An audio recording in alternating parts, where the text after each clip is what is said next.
Antes de começar a nossa conversa de hoje, eu quero agradecer a Axon, patrocinadora oficial do nosso podcast. A Axon desenvolve suplementos com uma proposta que conversa muito com o que falamos aqui. Saúde mental do dia a dia, foco, clareza e disposição para demandas reais da vida. Com uma combinação de nutrientes que tem funções já conhecidas pela ciência e que contribuem para o bom funcionamento do cérebro. E detalhe, sempre dentro das normas da Anvisa. E hoje tem novidade. A Axon lançou uma garrafa pensada para quem gosta de praticidade no dia a dia. Na compra de um kit com 3 unidades do suplemento, a garrafa vai junto, totalmente sem custo adicional. Se você quer conhecer melhor esse produto, comparar os ingredientes ou tirar dúvidas, é só apontar a câmera para o QR Code que está aí na tela, ou então clicar no link na descrição do episódio. E para quem acompanha o Pod People, a Axon liberou um cupom de 15% de desconto. Basta você botar Pod People. Agora sim, vamos ao episódio. Nosso convidado de hoje é comediante e criador de conteúdo francês. Nascido em Paris e radicado no Brasil desde 2015. De lá para cá, virou pai, comediante e tradutor afetivo entre 2 mundos. Com humor, sensibilidade e um sotaque que a gente adora ouvir, transforma as pequenas diferenças em grandes pontes culturais entre Brasil e França. Com vocês, o comediante Paul Cabanes.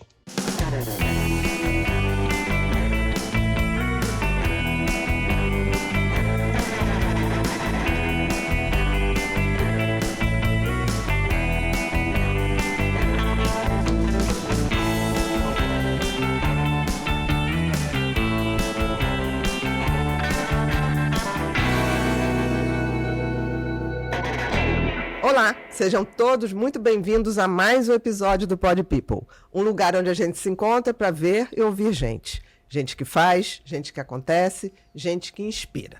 Fazer uma perguntinha. Paulo Gustavo dizia que o humor é resistência. E se eu disser que o humor é ponte? Ponte entre culturas de países muito diferentes, como França e Brasil. Pois é, para falar sobre isso, a gente vai receber o humorista Paul Cabanes. E melhor, o francês mais amado do Brasil. Tudo bom, meu querido? Toma essa, Jacan. É verdade. Eu fiquei impressionado porque tu falou de um jeito que parecia que tinha um TP, sabe, os prompter. Não que tem. Você falou, pois é, não, com as entonações certinhas. E aí eu vi, não tinha prompter não, você tava de cabeça. É de cabeça. Parabéns, obrigado por me receber. E pra mim você é ponte mesmo. Cara, sou muito sua fã. Muito mesmo. Que mau gosto. Não, mas a gente tem que ter alguma coisa ruim. Não dá pra ser bom em tudo. Tem que ter. Sabe que é uma coisa que eu falo sempre isso, quando a pessoa na rua reconhece e fala, sou muito sua fã, a minha única piada é falar que é mau gosto. Só que às vezes eu falo isso pra alguém, ela acha sempre muito engraçada essa resposta, aí uma outra pessoa vem e eu faço a mesma piada, ela fala, pô, mas o cara faz a mesma piada com todas as pessoas que reconhecem ele, aí fica muito constrangedor. É a primeira vez que você tá vendo o outro. Eu tenho que abrir o repertório. Entendi. Mas querido, obrigado, é muito legal. Mas é um prazer. E a gente vai falar sobre... E você é um francês amadíssimo, né? É porque eu finjo ser simpático, e aí isso rende muito no Brasil. Então é um grande personagem. É um grande personagem. Eu nem sou da França. Nasci em Resende. Você nasci no sul da França. Em Volta Redonda. No sul da França. No sul da França, é. Tá.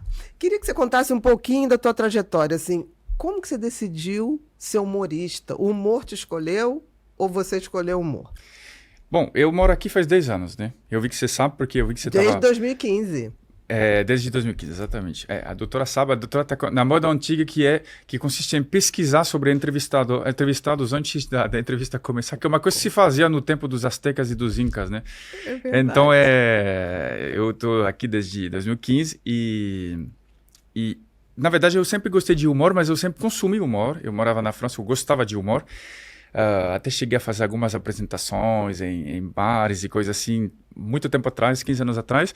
Quando eu cheguei no Brasil, eu não vim para ser humorista, porque eu tinha que pagar o aluguel. Então, eu vim para...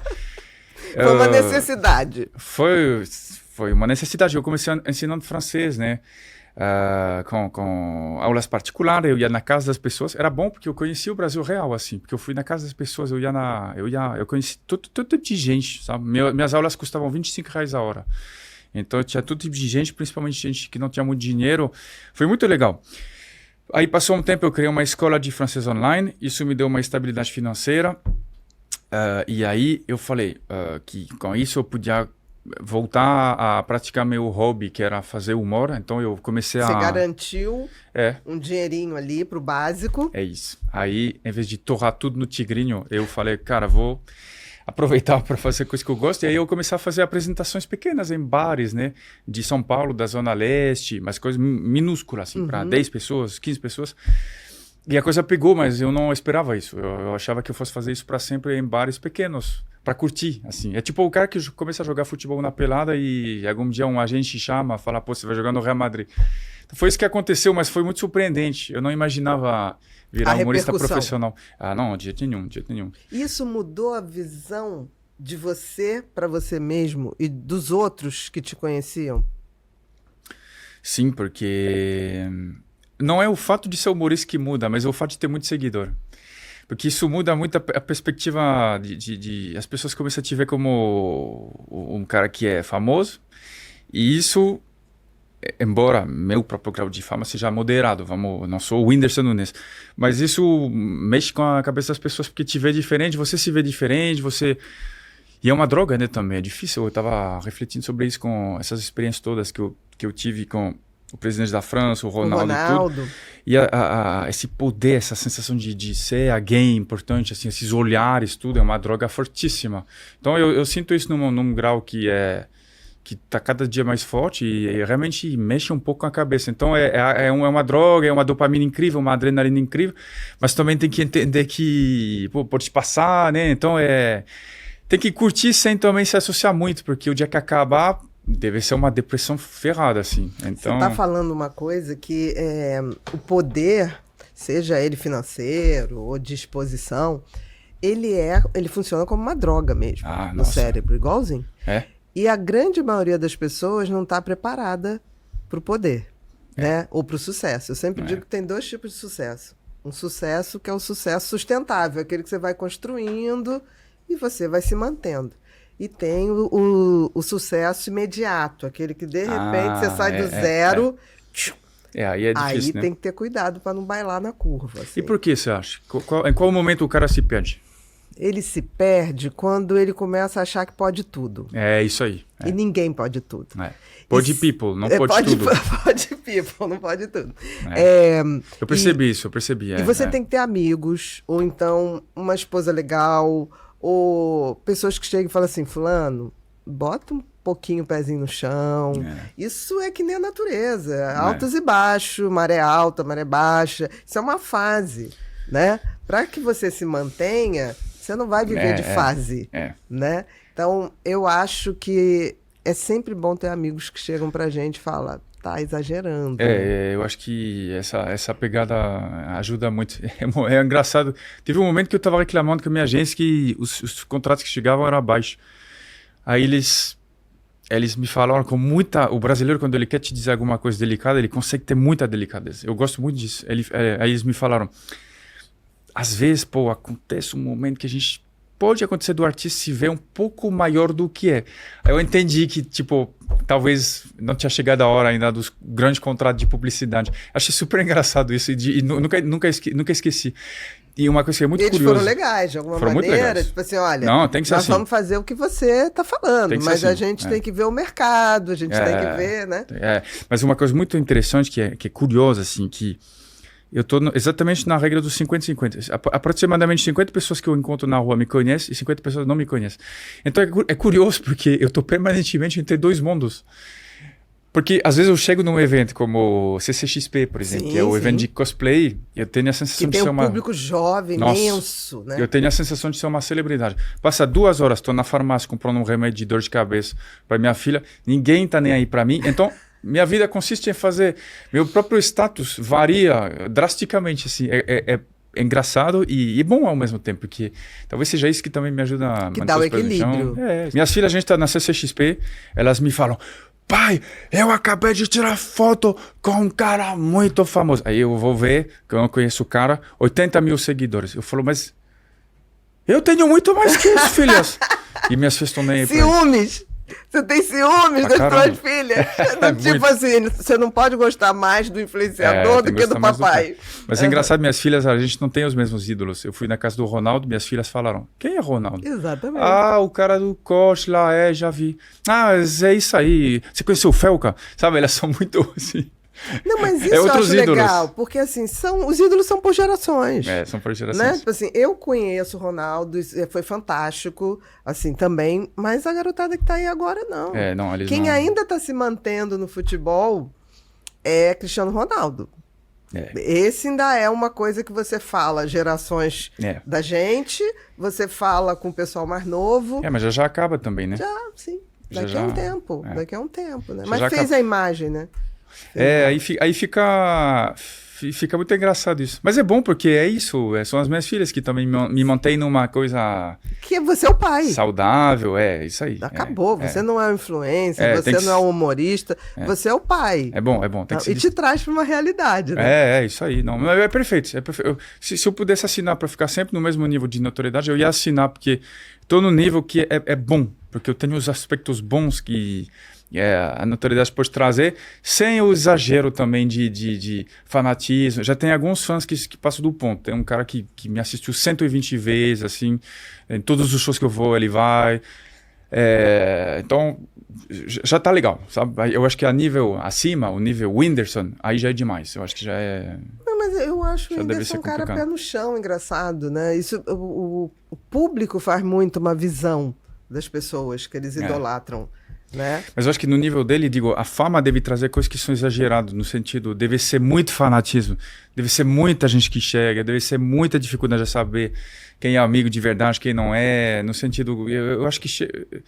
Engraçado, eu acho que a fama, a partir de um certo nível, traz mais malefícios que benefícios. Eu acho que tudo depende do bom senso. A gente não pode perder o bom senso de falar, peraí, tá demais. Eu achei maravilhoso você chegar ao Ronaldo. Acho que o Ronaldo é um jogador que eu tenho profunda admiração, que foi o jogador que mais se reinventou como empresário no mundo. Eu não acho que é no Brasil. O Ronaldo, ele viu em algum momento que ele não ia ficar um jogador decadente e virou um empresário super bem sucedido. Quando ele foi comprar o Cruzeiro, que todo mundo é loucura, eu falei, ele está lúcido.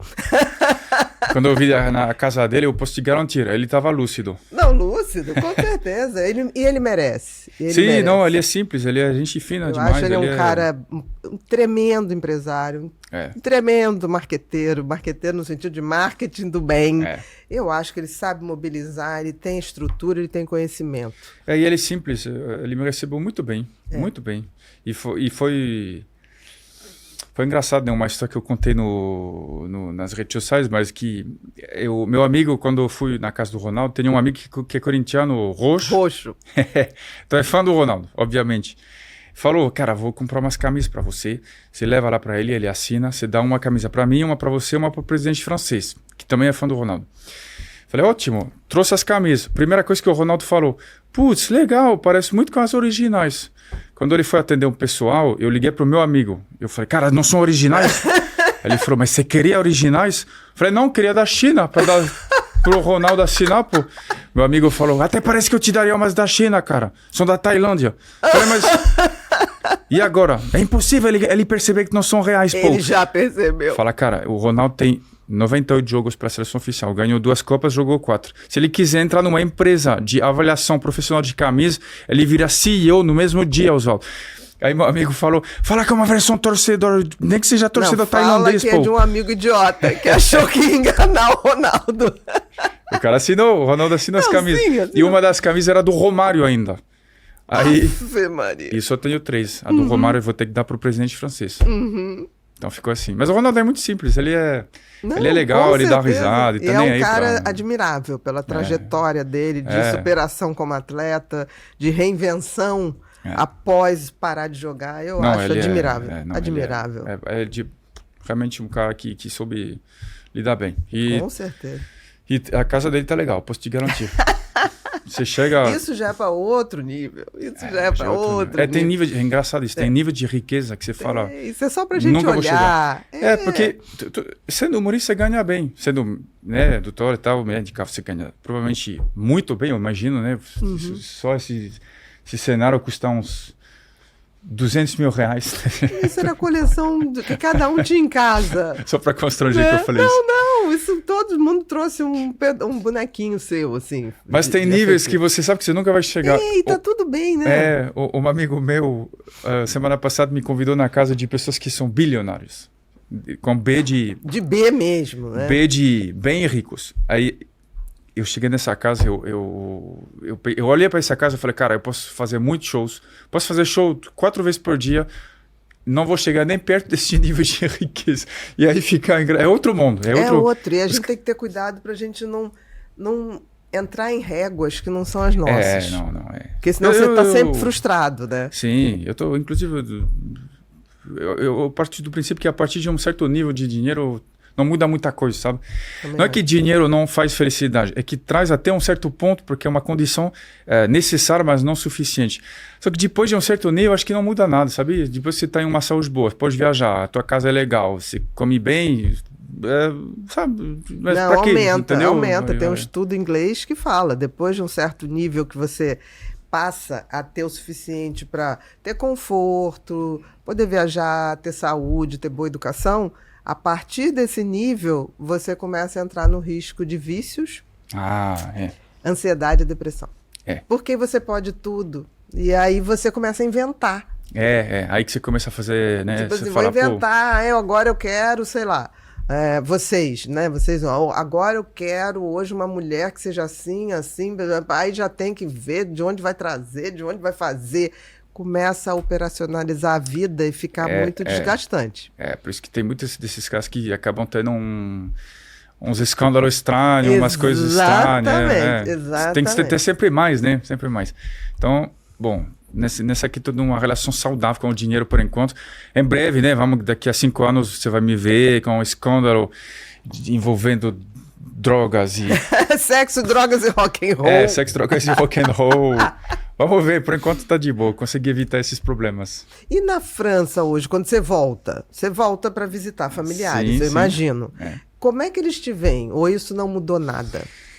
Bom, não, agora mudou, principalmente com a coisa do presidente francês que, para contextualizar, eu fiquei 3 dias na comitiva do presidente. E aí, como eu, presidente da França, aí para os franceses simbolicamente é muito forte. Embora é engraçado porque eles ficaram mais impressionados pelo Ronaldo do que pelo Macron. Porque justo. Eu acho correto. O Ronaldo Macron não tem Copa do Mundo. Os políticos não estão em alta, meu amor. Os políticos não estão em alta. Não, e o Macron na França, ele está sendo bem popular, assim. Ele está no segundo mandato, já está cansado, não pode se reapresentar. Está cansado. Na opinião, está cansado.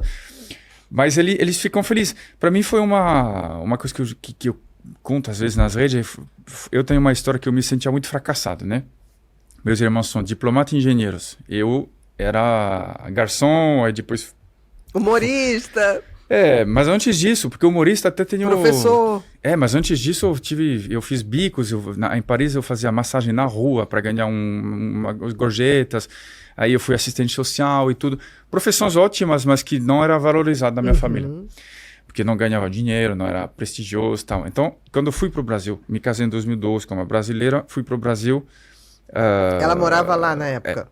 Eu conheci o Brasil de férias, adorei esse jeito de vocês de serem tudo informal e amigável, fazer amizade em 2 segundos. Eu gostei muito disso. Então eu fui pro Brasil e isso foi um renascimento, assim, porque eu me senti longe dessa coisa que eu não queria mais. Dessa cobrança também, de desempenho. Ninguém me conhecia, era maravilhoso, assim, ninguém me conhecia. O fato de ser europeu também te ajuda, porque as pessoas te valorizam, têm curiosidade. Acho que o fato de ser estrangeiro, de modo geral, até. E talvez, particularmente da França, que é um país que a galera gosta da França, não das pessoas, mas gosta da França. Então ajuda muito, porque a gente é um pouco escroto, mas o nosso país é bonito. Então... A gente tem muita sorte. Não, e tem sempre tipo essa carioca. coisa... Tô brincando. Não, e tem sempre essa coisa de... Sempre teve uma parceria amigável entre França e Brasil, pelo menos diplomaticamente. Exatamente. Né? E aí foi maravilhoso isso para mim, em questão de autoestima. Ou seja, eu passei de muito baixo a baixo, que já foi uma melhoria muito grande. Foi uma subida. Foi uma subida.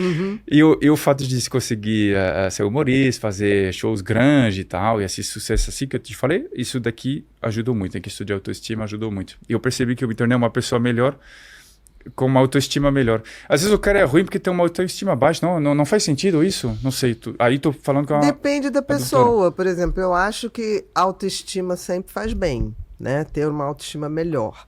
Mas tem gente que tem autoestima meio fabricada, né? Ah, o que seria isso? Sabe esses influencers na internet que posa em Ferrari, que não é, posa em jato, que não é?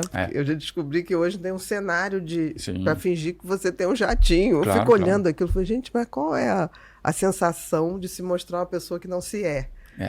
Né? Aí mostra alguma coisa que não tem, né? Mas isso é uma coisa muito absurda, né? Mas é uma coisa do nosso tempo. Eu acho que quando você ontem brincou lá no coisa falando, não sei o que eu vou falar, eu falei, fique tranquilo, porque você sendo que você já rende. A gente fala... Não precisa fabricar. Ou não, né? Por enquanto tem 20 pessoas ao vivo. Não, vai ter mais. Vai ter mais. Não rende. Tem essa coisa da... tem uma coisa... É que também é... Bom, tem galera que consegue audiência assim, então para eles falam, tudo bem, se isso dá audiência, não julgando. Vamos fazer. Mas se você não é aquilo, uma hora aquilo se desfaz. Com certeza. Mas eu vejo toda hora uma galera que sabe esses caras que alguma hora... Não vou falar nome, mas tem uma galera que alguma hora cai em alguma escândalo, alguma coisa, você fala... Mas será que não tinha sinais? Tipo, a galera realmente está surpresa que esse cara não estava sendo tão honesto quanto parecia. Sabe? Assim... Mas eu acho que a gente está carecendo desse bom senso, né? As pessoas elas estão comprando ideologias ou tipos, pronto. Tipo assim, eu admiro aquele cara ali, admiro aquela mulher e vou seguir. Eu vejo isso na política, em geral. A nível mundial, a gente se perde, a gente discute mais tempo... nada contra, digo, a gente discute cabelo azul e esse tipo de coisa, mas será que a gente não tinha que conversar sobre SUS, saúde, educação? Saneamento básico, né? As pautas se perdem muito. Educação. Fica se discutindo se o teu candidato é melhor que o meu. Isso é idiota, inútil. Aí a gente se perde nisso. Mas é mundial, né? É mundial, é um fenômeno. Eu nunca vi uma profissão tão odiada hoje como político. Nossa, na Europa está assim, nos Estados Unidos está assim, na América Latina está assim. Porque tem gente que fala, não, pior que o Brasil. Eu falei, gente, eu viajei agora há pouco e não está muito diferente. É claro que no Brasil talvez tenha uma dimensão maior, porque é um país maior. Eu acho que tem um lugar onde eles conseguiram um nível de consciência política bem alto, que eu admiro, que são os países escandinavos. Ah, sim. Norte da Europa. Nossa, aí é outro pegado. O cara rouba uma caneta, ele é preso. Exatamente. Agora, mas na França eu vou te falar, eu passei a gostar mais do meu próprio país, morando longe, porque eu comecei a ver mais... É igual ex-mulher, o homem. Quando tá longe, você começa a falar, pô, mas tava legal, sabe? Era ruim, mas ele transava bem. Alguma coisa assim, sabe? Então a França é assim. Então eu comecei a perceber umas coisas que eu passei a gostar. E uma das coisas é que de fato tem uma certa consciência política dos cidadãos que é legal. Qualquer coisa que for errado, os caras vão pra frente desse na rua, protestam. É legal. Às vezes passa do ponto, maturidade mas é legal. Política da Europa é bem maior que a nossa. Então, mas a história, né? Faz muitos anos. História, e tal. Muitas revoluções, muitos Peugeot queimados. Exatamente. Deu tempo de desenvolver essa consciência. Você acha que hoje, o lugar que você tem hoje aqui no Brasil, conhecido, humorista, com teu stand-up, com os teus cursos, você acha que seria possível na França? Menos, né? O Brasil é o lugar das histórias incríveis. Porque o Brasil, ele tem essa coisa. Tem 3 coisas que me chamaram muita atenção quando eu cheguei no Brasil de férias, que me deram vontade de morar aqui. Sol, pessoas e a terceira foi essa coisa de sentir que tudo era possível. Como o Brasil é um país mais novo, ele tem, na versão moderna, digamos, 500 anos, né? Nessa versão europeia, ele... É um país onde, de fato, tem muita coisa para se construir. A primeira cidade onde eu morei durante 4 anos é Maringá, no Paraná.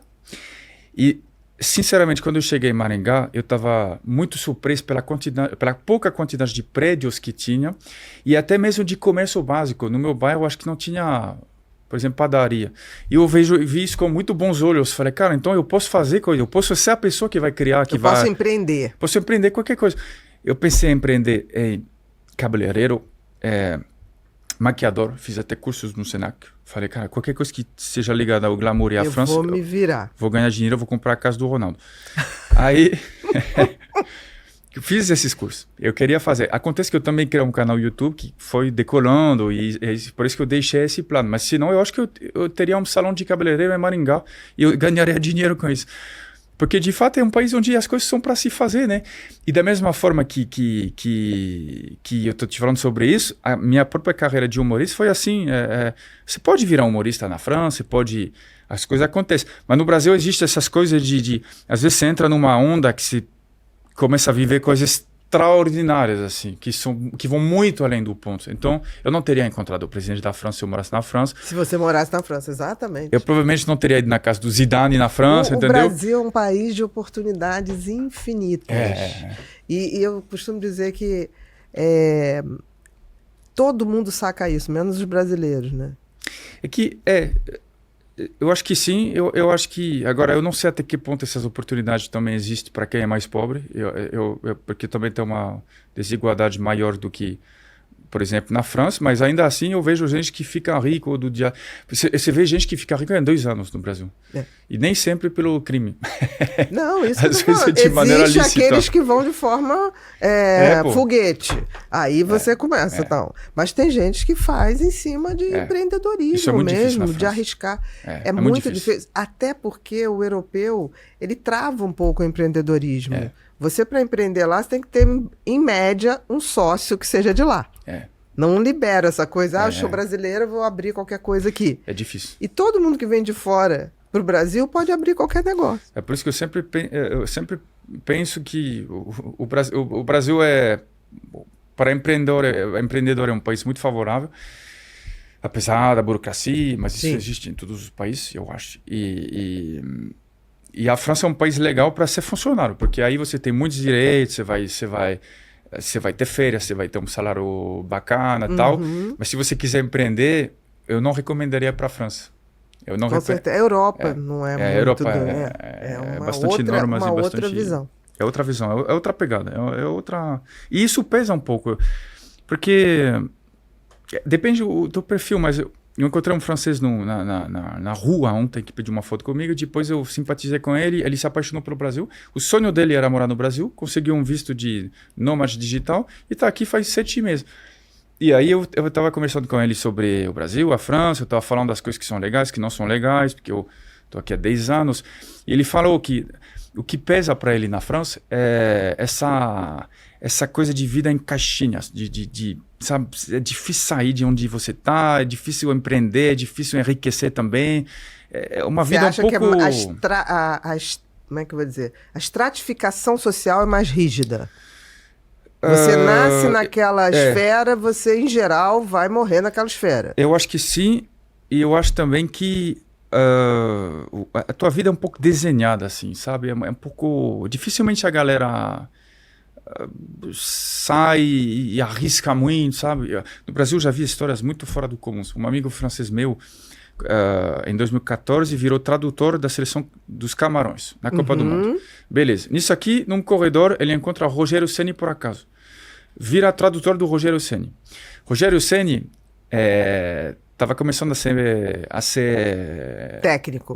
Né? Aí ele foi goleiro muito tempo, né? Do São Paulo. É isso. Aí ele estava com ele estava com esses auxiliares, né? Esses assessores.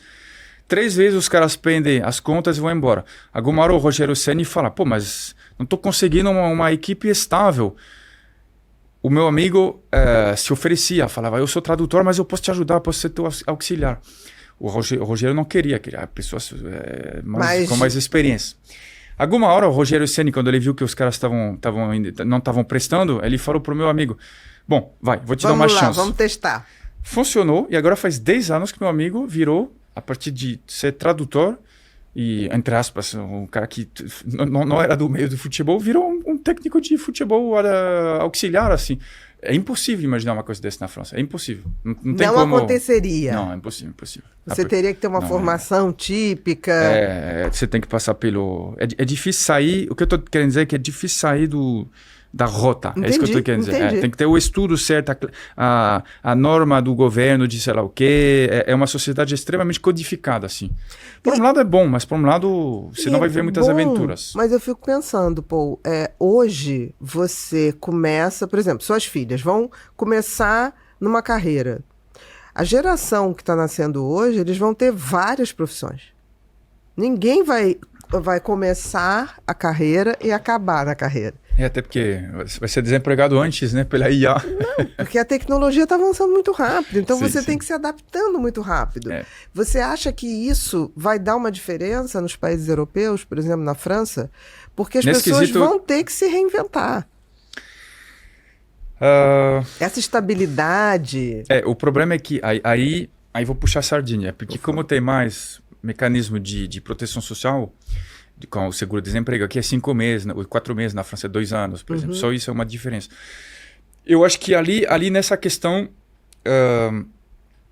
eu acho que aqui vai ser difícil, porque aqui o cara que perde o emprego, ele tem 4 meses para achar um outro emprego e depois, se não achar, é difícil. Então, nesse quesito, eu acho que as pessoas serão mais protegidas aonde tiver uma proteção social. Agora, vamos ver como vai ser. Tem gente que fala que vai ter a renda universal, que eu tenho muita curiosidade de ver se isso funcionaria. Tem gente que fala que não funcionaria porque... não sei por quê, inclusive, mas acho que tem uns estudos também, enfim, tem sempre muitos estudos, tem uma questão ideológica também. A vida sempre surpreende. É, na prática, veremos. Veremos. Quem viver, verá. Mas né? Na teoria parece bonito, parece uma coisa de... teoria, como se pratica isso e se mantém isso, é o grande desafio. Veremos. Tu vai ver, quem vai implementar isso algum dia vai ser a Suécia ou a Noruega, eu tenho certeza, porque sempre desse país que acontece. E aí teremos uma ideia de ver se funciona de fato. Como funciona ou não. Se é uma furada, e veremos. Mas vai ter desafios. Muitos. Mas eu estava pensando nisso, é engraçado também, porque nós europeus a gente tem muito medo do futuro. Porque a gente é um povo que se projeta muito no futuro e a gente está acostumado a viver crises, né? A gente teve guerras e tudo mais. A geração do meu pai é a primeira da minha família que não viveu na guerra. Que legal. Isso muda completamente a história, inclusive. É por isso que o europeu tem esse jeito duro, porque ele está acostumado com guerra. Meu avô pegou a Segunda Guerra Mundial, meu bisavô pegou a Primeira, meu tataravô pegou a guerra de 1870 contra a Prússia, que era a antiga Alemanha. Então, isso moldou muito a personalidade dos europeus, o fato de estar em guerra. E isso fez com que o europeu está sempre poupando, economizando, guardando comida no armário, porque sempre pode chegar a guerra e você está com medo de acontecer alguma coisa e perder tudo. E tem um aspecto que o europeu tem essa coisa de se projetar no futuro, e aí ele pensa muito na coisa climática. O europeu está de fato numa consciência ecológica bem grande. E aí meu amigo estava me falando, por que o brasileiro não está exatamente nessa pegada? Tem fatores que não é o mesmo nível histórico, a gente está no mesmo momento da nossa história, e o Brasil ainda está num momento também de estar industrializando e tudo mais, mas tem uma outra coisa que o brasileiro, se você falar para ele, gente, vai ter crise gigantesca no futuro, cuidado, mas já está. Então, para muito brasileiro... Ele está navegando em crise o tempo todo. Imagina o cara que está... Porque, por exemplo, você vai descrever, no futuro, peraí, gente, vai ter áreas que são inabitáveis, vai ter uma desigualdade imensa, mas vai para um brasileiro que mora na comunidade, já é assim, já não tem saneamento básico. Entendi seu ponto de vista, faz então, acho que para o brasileiro não faz muito... Porque já está acostumado, já está resiliente, porque ele já está acostumado a viver na dificuldade, na coisa. Quem viveu a inflação no Brasil... que o preço aumentava de um dia, você comprava um carro hoje, vendia em 5 dias por 30%, 40% a mais. Né? Incrível. Nada mais espanta. Nada espanta. Vocês são muito resilientes. É um ponto que eu farei no próximo show de stand-up que eu estou montando, a resiliência. Isso é uma coisa que eu percebi de vocês. Eu tô agora com um show que chama Alma de Brasileiro, que é o segundo da minha carreira. Fiz um antes que chamava Parisileiro, que eu falava dos primeiros choques cultural, uma coisa mais leve, e de mim também. Esse atual é um retrato que eu falo do brasileiro. E aí eu quero fazer a parte 2, porque tem coisas que eu não falei. E uma delas é a resiliência. O brasileiro é muito resiliente. Muito. Deu certo, ótimo. Não deu certo, tá bom. Plano B, plano C, plano D, plano M. A gente começa tudo de novo. Toma um banho, dorme. Vocês não ligam, vamos de novo. Impressionante, assim, se adaptam muito. Aí o brasileiro que é imigrante, ele tem uma capacidade de adaptação que é impressionante. E também tem uma capacidade de trabalhar que vocês estão sem frescura. O cara vai lá, tem 3 trabalhos e tal.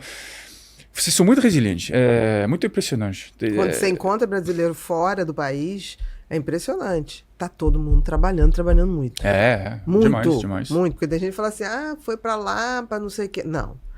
brasileiro trabalha muito fora. O imigrante, em geral, ele por exemplo, em Portugal, o brasileiro sofre muita xenofobia.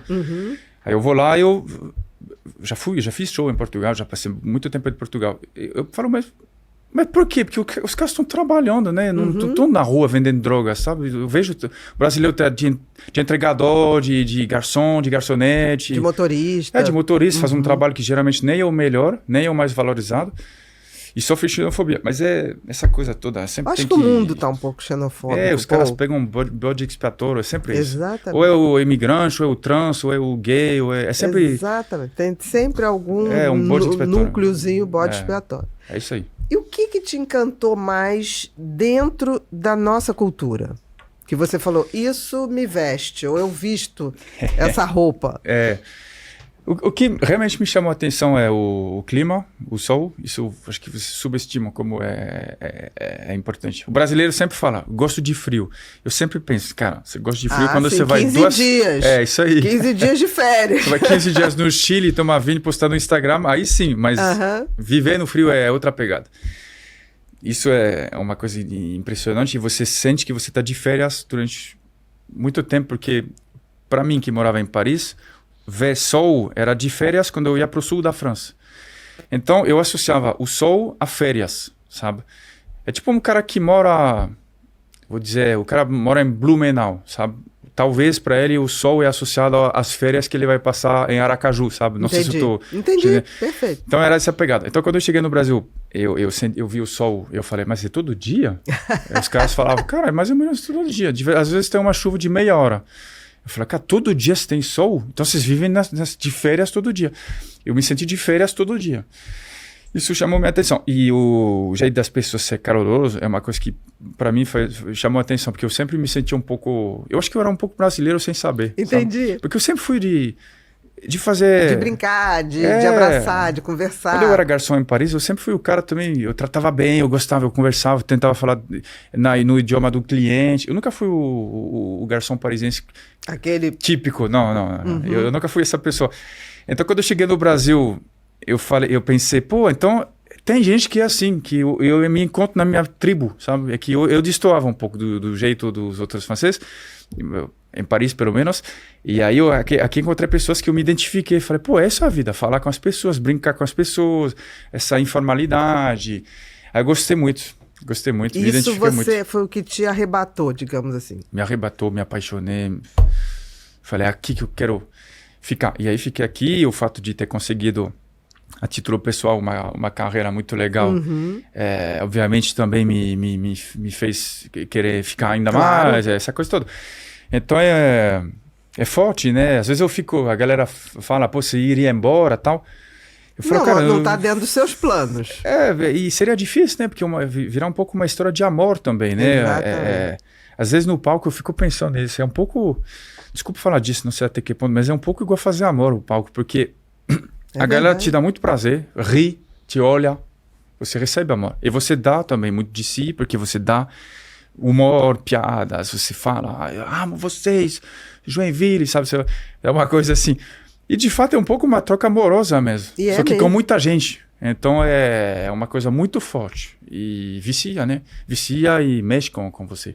Não, o humor vicia quem faz, como quem também recebe, porque o humor é super terapêutico, né? O humor melhora a imunidade, melhora saúde cardiovascular.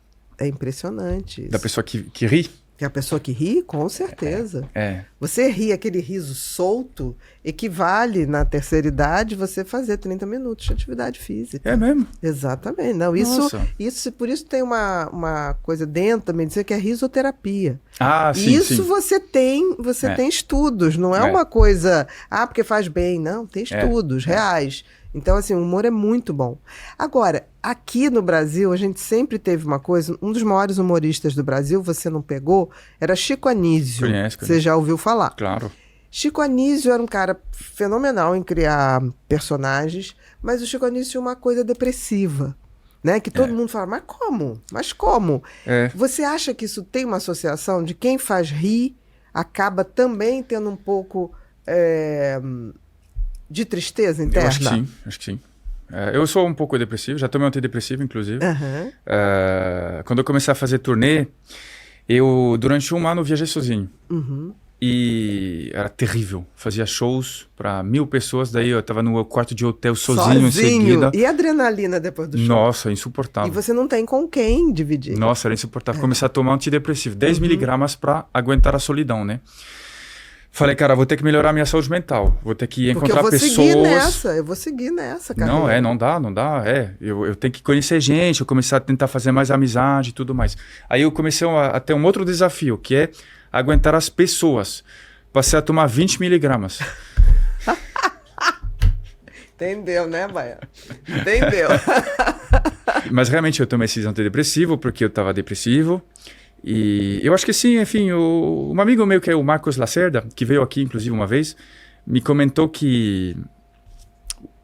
Porque eu também nunca entendi por que a gente é tão depressivo. Eu sou um pouco depressivo, meus amigos são todos depressivos. Eu sou muito tímido também, ninguém vê, mas, por exemplo, eu não consigo te olhar nos olhos. Eu tô sempre...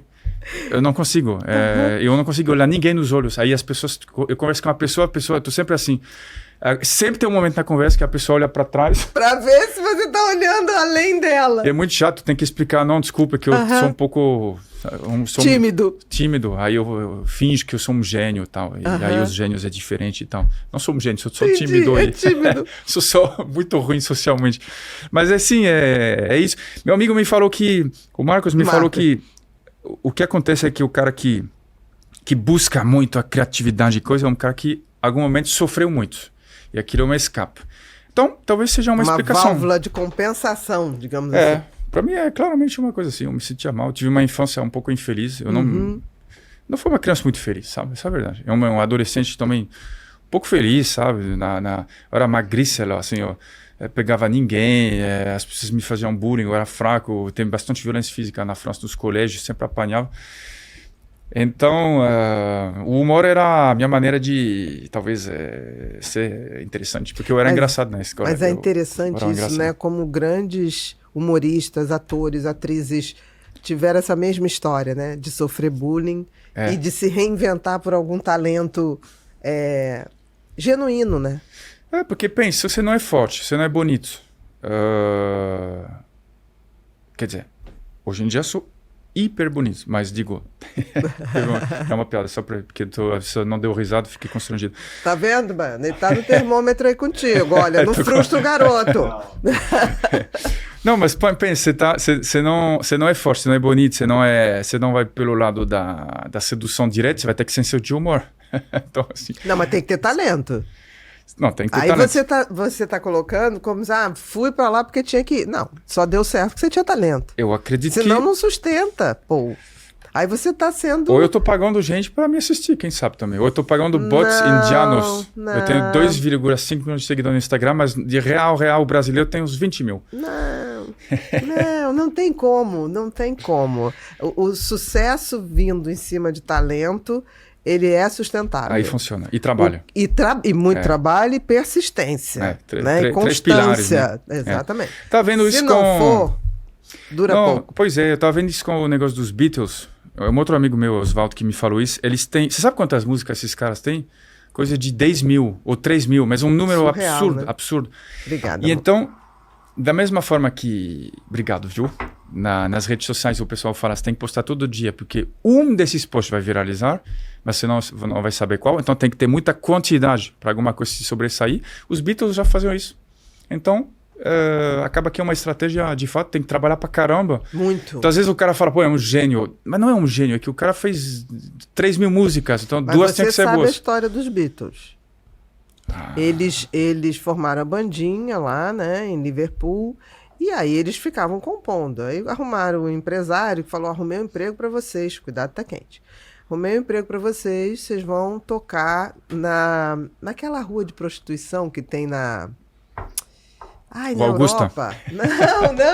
Não é em São Paulo, não é São Paulo.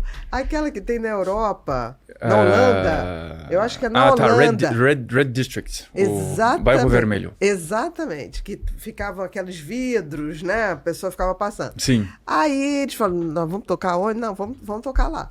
E aí que começaram a botar bandas para chamar jovens, Ah, legal. novos consumidores na época.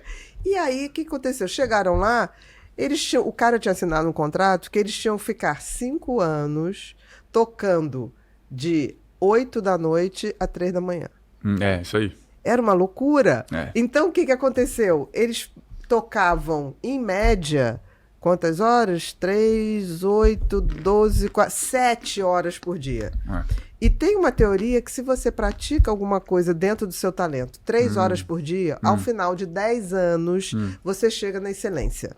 É porque são 10 mil horas, né? 10 mil horas, exatamente. Teoria dos 10 mil horas. O que aconteceu com os Beatles é que eles fizeram mais do que isso em 5. Não foi por querer, foi porque eles tinham que fazer, era um contrato. Quando eles voltaram para a Inglaterra, eles se tornaram Beatles. Ou seja, às vezes você não é ruim na sua profissão, você só não foi explorado o suficiente por teu empresário. Eles focaram ali, tocando, e voltaram, aí eles estavam prontos para ser Beatles. Mas a partir de um talento.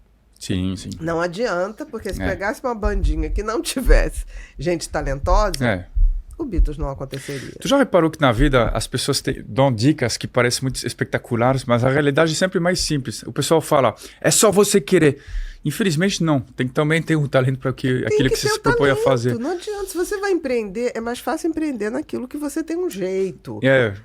A probabilidade de dar certo é maior, porque você vai ter que ralar muito. Ralar muito numa coisa que você não gosta e não é a sua natureza, vai ser mais difícil. Mesma coisa, a pessoa fala, vá atrás dos seus sonhos.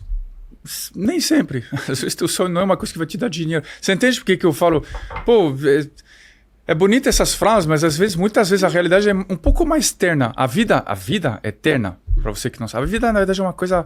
É sempre no equilíbrio. É nunca muito... Quando a pessoa te vende uma promessa muito grande, não é assim também. Essa é a minha visão europeia da vida. É engraçado também. É uma coisa que eu gosto de vocês. Vocês gostam da vida. O brasileiro é sempre empolgado com tudo. Uma amiga minha falou, eu amo a vida. Falou, mas por quê? Digo... Aí ela falou, mas a vida é legal. Falei, eu não odeio a vida, mas amar é uma palavra muito forte. Mas você não vê com essa tinta forte que o brasileiro vê? Não, minha tinta vocês têm... É bege. Cinza. A tinta de vocês são 6 camadas. 6 camadas da melhor tinta. A minha tinta é uma tinta que a gente colocou em 1982 e a parede está mais ou menos verde aí, mas é isso aí. Entendi. Vai desbotando e tá lá. Mas tô curtindo mais a vida ultimamente. Esses últimos 1 ou 2 anos têm sido melhores. Mas talvez porque você tá mais alinhado com você mesmo. Com o seu talento, com a sua maneira de ser, de existir. Aí a gente começa a valorizar mais a vida. Eu acho que tô feliz na minha vida pessoal agora, mais que antes. Eu acho que eu também saquei onde eu tô, onde eu não tô, que eu cheguei, que eu não cheguei. Tô bem resolvido com a notoriedade que eu tenho, que eu não tenho. Eu entendi que eu não sou uma super celebridade, mas também no meu nicho eu sou bem sucedido. Tá legal. E aí isso me deu uma estabilidade. Você sabe que não vai jogar bola como Ronaldo. Isso aí. Isso aí. Eu sei que eu vou na casa do Ronaldo, mas eu também não sou amigo dele, entendeu? É um nível...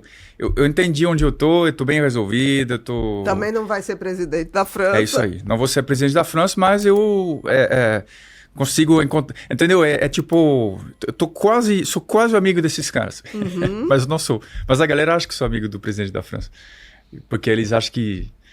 eu encontrei ele 4, 5 vezes. Então eles pensam que eu sou amigo. Mas é difícil ser amigo de um presidente. O presidente nunca está no off. Ele está sempre em representação. Porque ele está sempre representando o que o país... É aquele personagem político que ele construiu. A partir não daí... necessariamente você conheceu quem é o Macron mesmo. Exatamente. Então, né? É por isso que não tem como falar a amizade. Ele é carinhoso comigo. A última vez eu estava no avião dele, a gente conversou meia hora assim, no escritório dele. Isso eu senti, tem uma abertura, mas amizade é com alguém que você não pode ser amigo de uma pessoa que está representando um país. Acho que não funciona. Não. Acho que não existe isso. E amizade é uma construção que leva um tempo. Isso aí. Né? Não é de uma hora para outra, assim. Exatamente. Em geral, se você consegue ter uma relação bacana com alguém durante 7 anos, provavelmente essa amizade vai durar pro resto da vida. 7 anos? 7 anos. É? Não é, amizade não é uma coisa do tipo, conheço você há 2 anos, somos super amigos. Não. Mas aí qual que é a definição de um amigo mesmo? Isso eu sempre me questiono também, porque isso também é uma coisa que eu conversei com o Marcos Lacerda. Eu falei, cara, não tô entendendo, as pessoas chegam pra mim, de repente, todo mundo quer ser meu amigo, e eu não entendo quem é de verdade e não. Ele falou uma coisa que eu achei hiper interessante. Ele falou, cara, você está falando igual as mulheres do meu consultório que falam, doutor, eu sou muito bonita e os homens só querem me pegar porque eu sou bonito. Aí ele fala, mas digamos que também é uma das características e não dá para dissociar aquilo. Então, é também um motivo. E eu achei super interessante. Mas porque, é um motivo, né? Porque eu passei a considerar que a notoriedade é um dos aspectos da minha personalidade. E talvez seja... E que te abre uma opção de coisas. Mas talvez seja sempre assim. Mas não necessariamente vai te abrir novos amigos. Você vai ter pessoas que te conhecem. Daí, se vão virar amigos, é muito tempo para você dizer. Mas porque eu pensei depois, cara, mesmo antes de viver essas experiências todas, as pessoas também se aproximavam por interesse. Só que eu também me aproximo por interesse, mas é outro interesse, do tipo, o cara é engraçado, o cara é gente boa. Então, será que no fundo uma amizade não é construído por interesse e tá tudo bem? Eu comecei a me questionar um pouco. Não, pode até começar por interesse. Não tem problema nenhum. A questão é como isso vai se desencadear. Porque o amigo, ele vai se tornar seu amigo conforme você vai passar momentos difíceis, ele vai estar lá, mesmo à distância às vezes, e também momentos bons, porque amigo de verdade é aquele que vibra com o teu sucesso, não é qualquer um que vibra com o sucesso do outro, porque reflete o seu próprio fracasso. Então, assim, eu acho que a amizade é a relação de amor mais complexa que tem.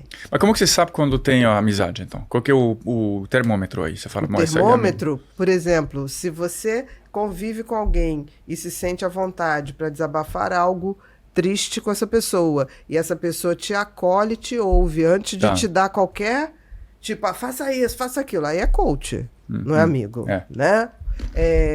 E também, quando você tem um momento bom na vida, o cara fala assim, putz, tá bonito ver o teu trabalho, você tá bem. Você nota que aquilo é puro, é absolutamente puro, ele tá feliz por você. Ele tá feliz, ele vai lá na rede social dele e posta a tua felicidade, posta o teu sucesso. Entendi. Porque, tua definição é essa. Interessante. Entendeu? Porque, por exemplo, uma coisa que eu acho muito assim, tem gente que bota qualquer coisa na rede social, mas é incapaz de botar um negócio do amigo para ajudar um amigo a vender uma coisa. Por que não? Sim. Por que você faz publicidade de gente que você nunca viu e não ajuda teu amigo?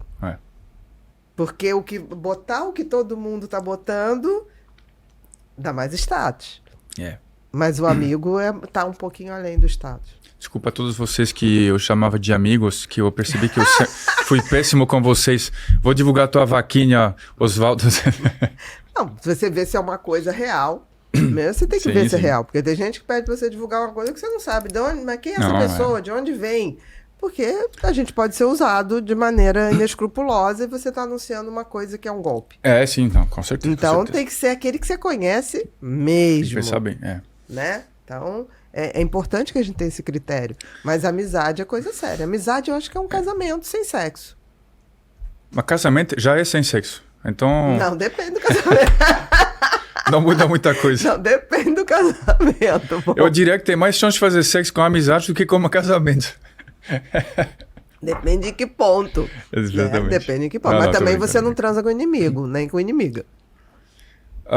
Depois de eu transar com a pessoa se torna inimiga, que eu transo muito mal. É isso que é meu pegando.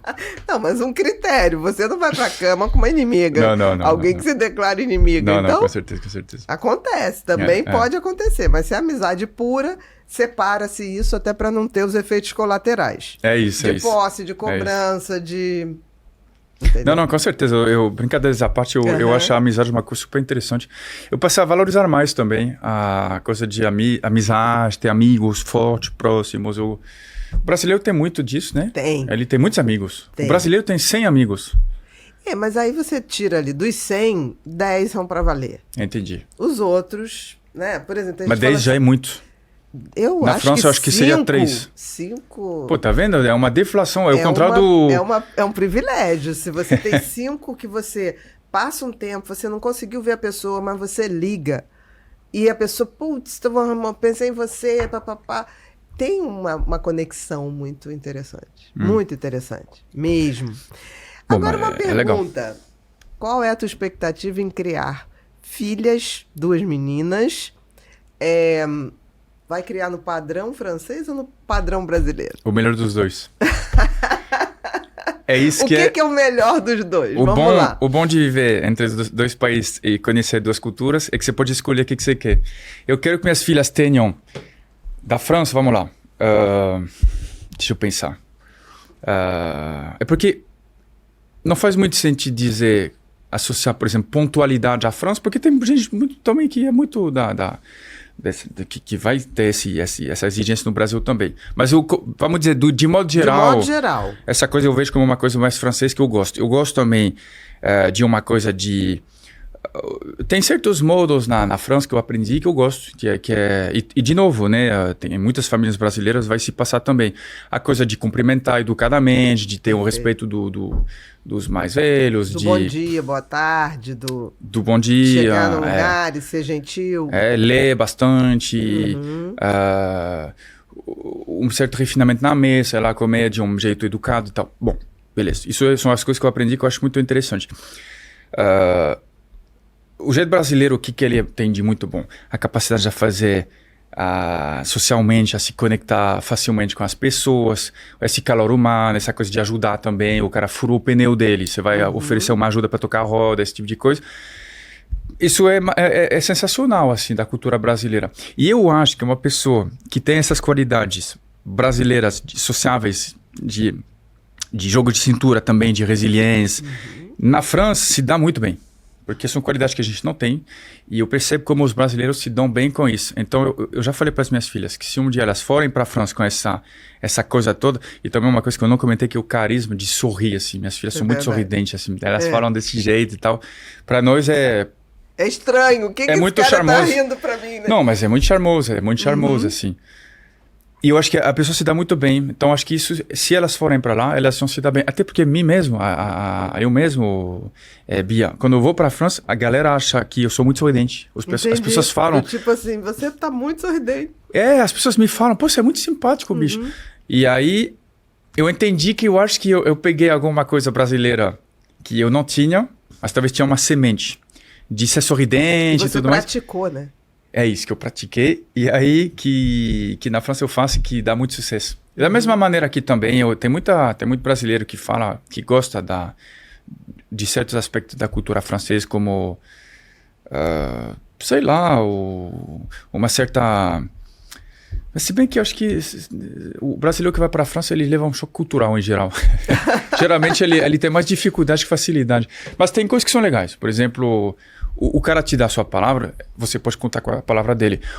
O francês, em geral, ele é bem confiável, ele é bem rígido em questão de... Tipo, se ele é teu amigo, ele é teu amigo mesmo, assim, sabe? Tem uma coisa, assim, bem firme, que é bacana, Então, se as minhas filhas conseguirem pegar isso, vai ser legal também. Eu vou gostar também.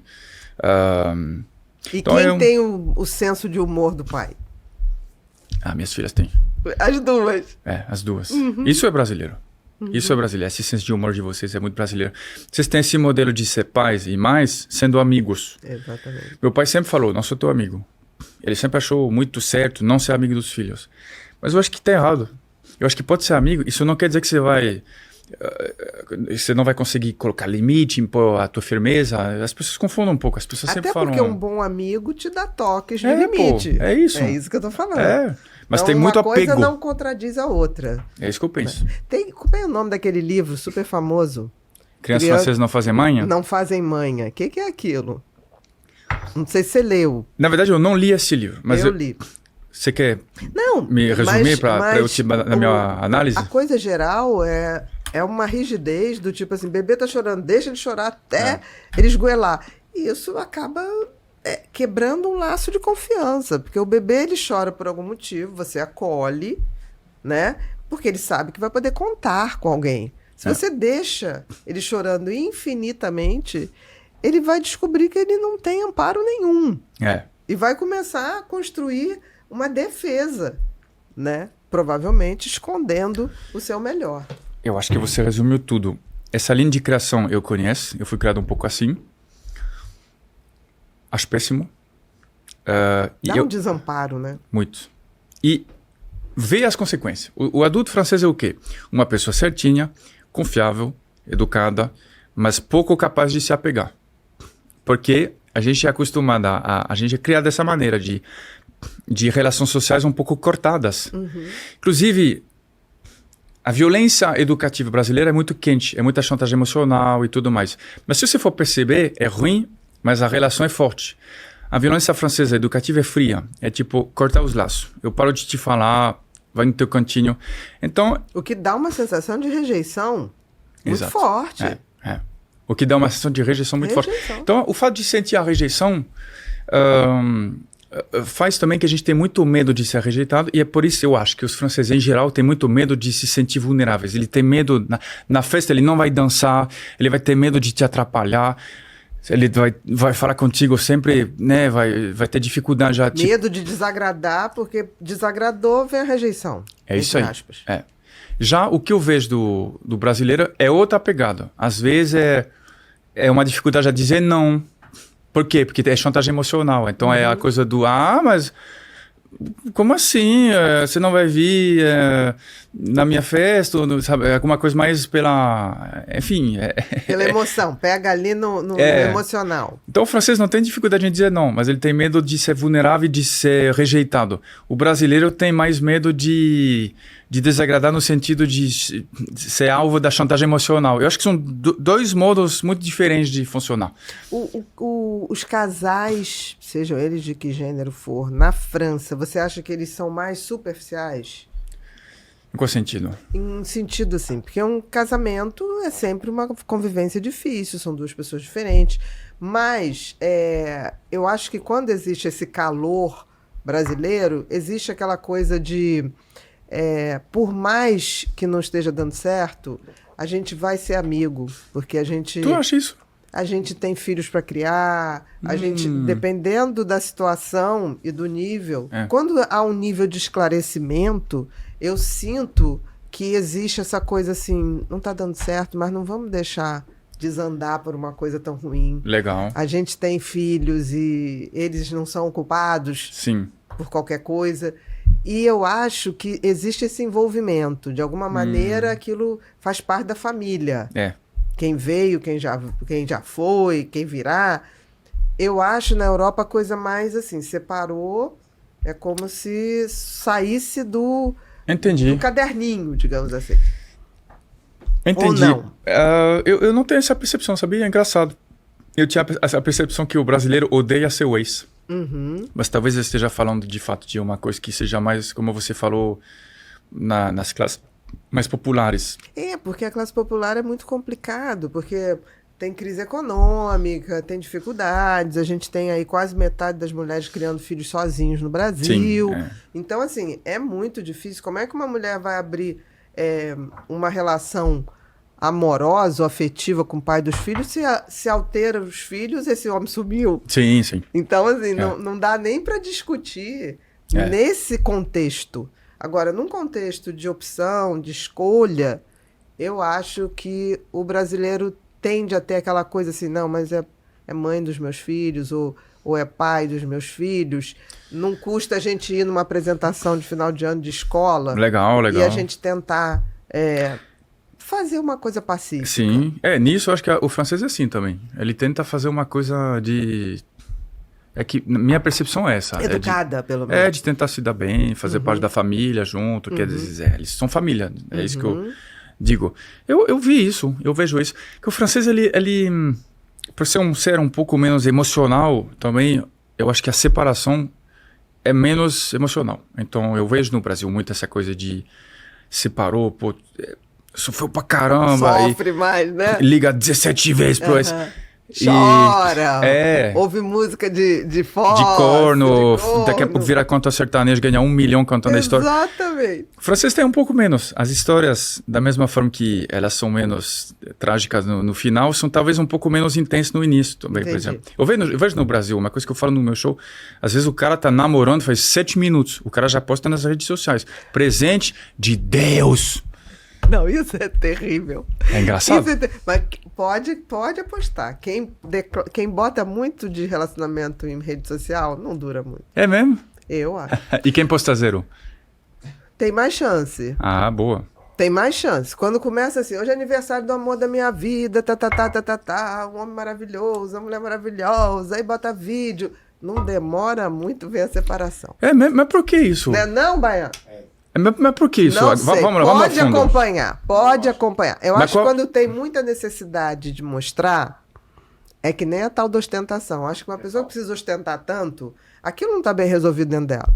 Quando a pessoa precisa mostrar muito o seu relacionamento, por que que é maravilhoso, por que que tá o homem da minha vida, a mulher da minha vida, não tá muito legal. Tá Entendi. tentando fazer uma média. Mesmo? Pode Pô, eu ver. achava o contrário, sabia? Eu via esses posts e falava, nossa, essa pessoa... Não. Nossa, deve fazer sexo Não. 5 vezes por dia. Não. Deve ir pra Fernando de Noronha gravar Não. o nome da pessoa na Não, rocha. olha, assim. a média brasileira sexual está reduzido muito, tá? Já foi uma média bacana, mas hoje em dia, meu querido, É tá baixo. baixando muito. E por que isso?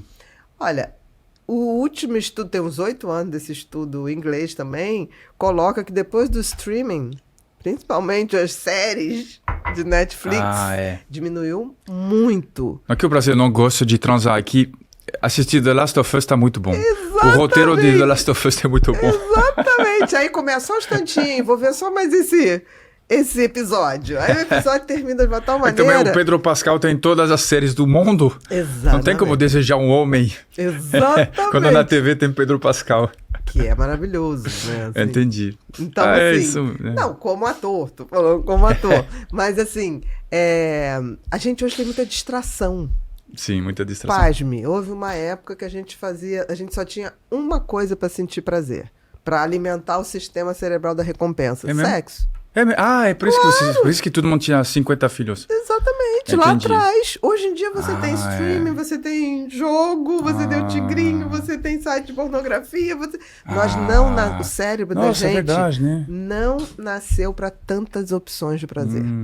Nosso cérebro, nós evoluímos muito tecnologicamente, mas biologicamente nosso cérebro ainda é uma maquininha muito ligada à sobrevivência e o prazer imediato, que era o prazer da reprodução. Legal.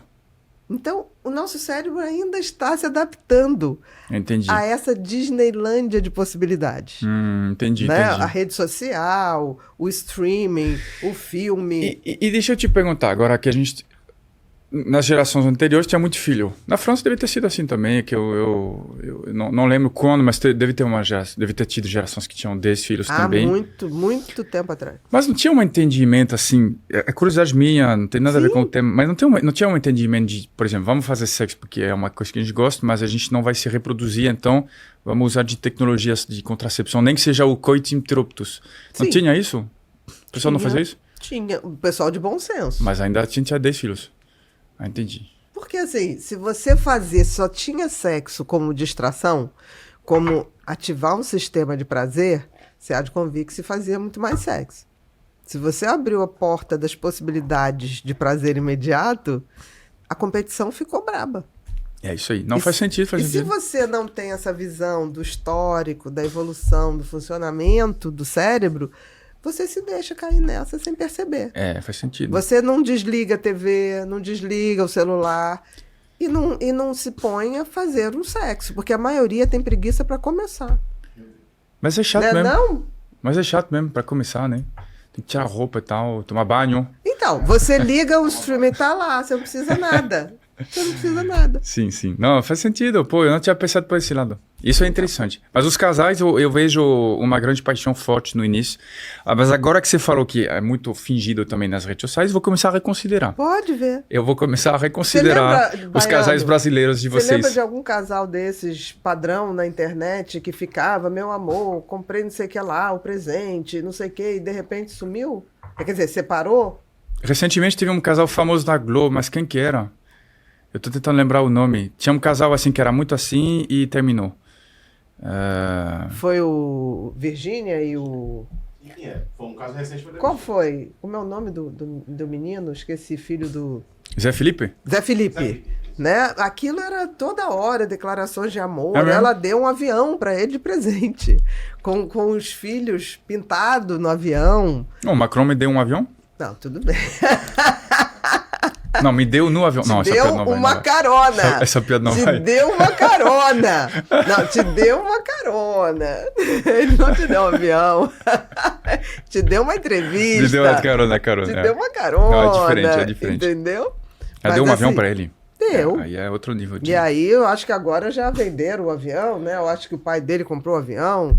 Não sei, mas assim, era uma coisa que toda hora a gente falava, nossa, que casal, né? E toda vez que tinha um filho, aquele filho era... Igual você falou, talvez seja uma coisa de postar pra se tranquilizar internamente, alguma coisa assim. Ou, sei lá. Porque, por exemplo, a ostentação, isso é um ponto também. O ponto da ostentação, eu sempre me perguntei de onde vem, mas eu acho que tem uma coisa de mostrar status, né? Alguma coisa Com certeza. E repara aqui, engraçado, a gente tá gravando o Rio aqui. O Rio, na Zona Sul, tem muitos velhos ricos. É o rico que tá rico já faz 50 anos. Ou mais, digo, 100. Mas essa galera não ostenta. Essa galera não tá... Não. Essa galera não ostenta, tu vê? Eles estão num carro, Eu fui no bairro Urca, fui andar. Urca. Que é um bairro bem de velho dinheiro mesmo. Cara, os carros lá na rua eram os carros simples, de classe média, ou até classe média baixa. Engraçado, né? O povo... E o francês é muito assim também. Ele tem um carro... O cara tem 10 milhões, mas ele tem um carro ralé. Um Peugeotzinho.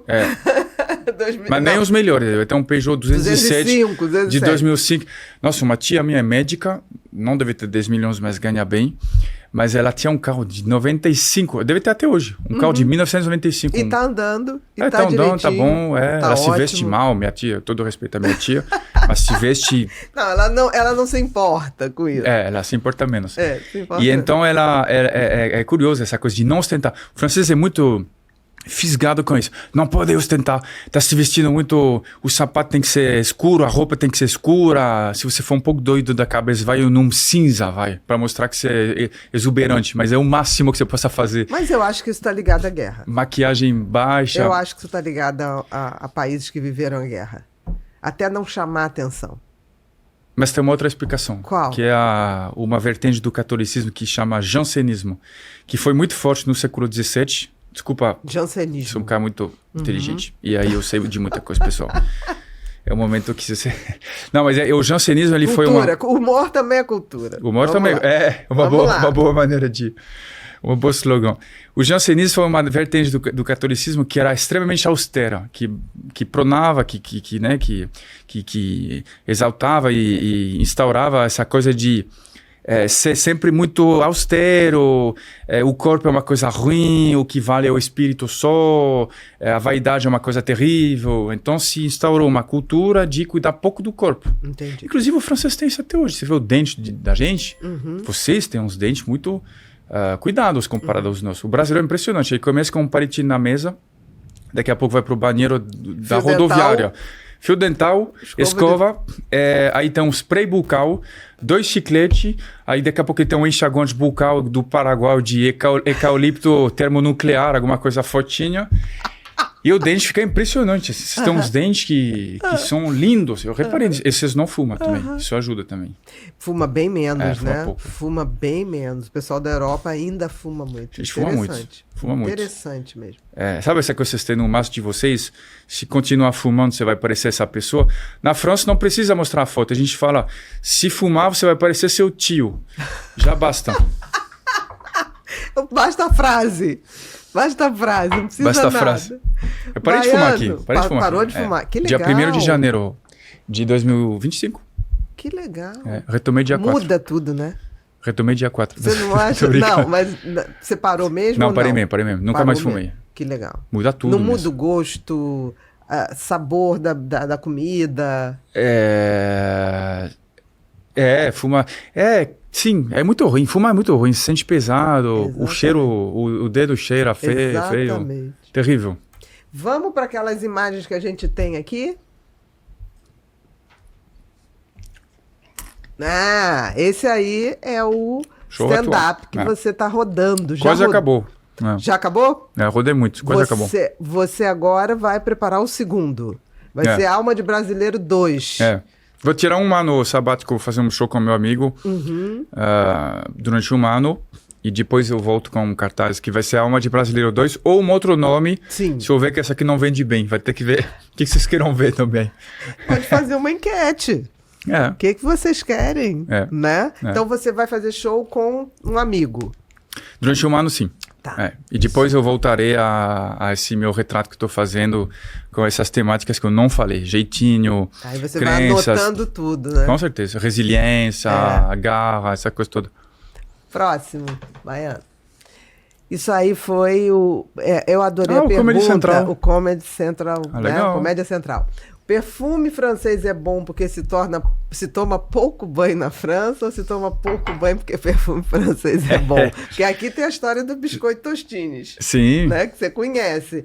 Qual é a verdade? O que é o do biscoito Tostines? Tostines, o biscoito Tostines tinha uma propaganda que falava assim, biscoito Tostines é melhor porque é mais fresquinho, ou é mais fresquinho porque é melhor. Ok. Então, ele fez uma brincadeira com o biscoito Tostines e ele jogou o perfume para você. Gostei. Qual foi a sua resposta? O que eu penso é que o perfume francês é bom porque nós tomávamos, principalmente no passado, pouco banho. Você Tomávamos acha pouco que sim? banho. Eu tenho certeza que a gente tomava pouco banho. O rei tomava... Se diz que o Luís XIV tomou 4 banhos na vida dele. Eles tinham medo da água, porque passava colera, que era uma doença fortíssima. Sim. Eles tinham medo da água. E que também a estrutura da cidade faz que os rios eram muito poluídos de doenças. As ruas eram minúsculas. Era insalubre.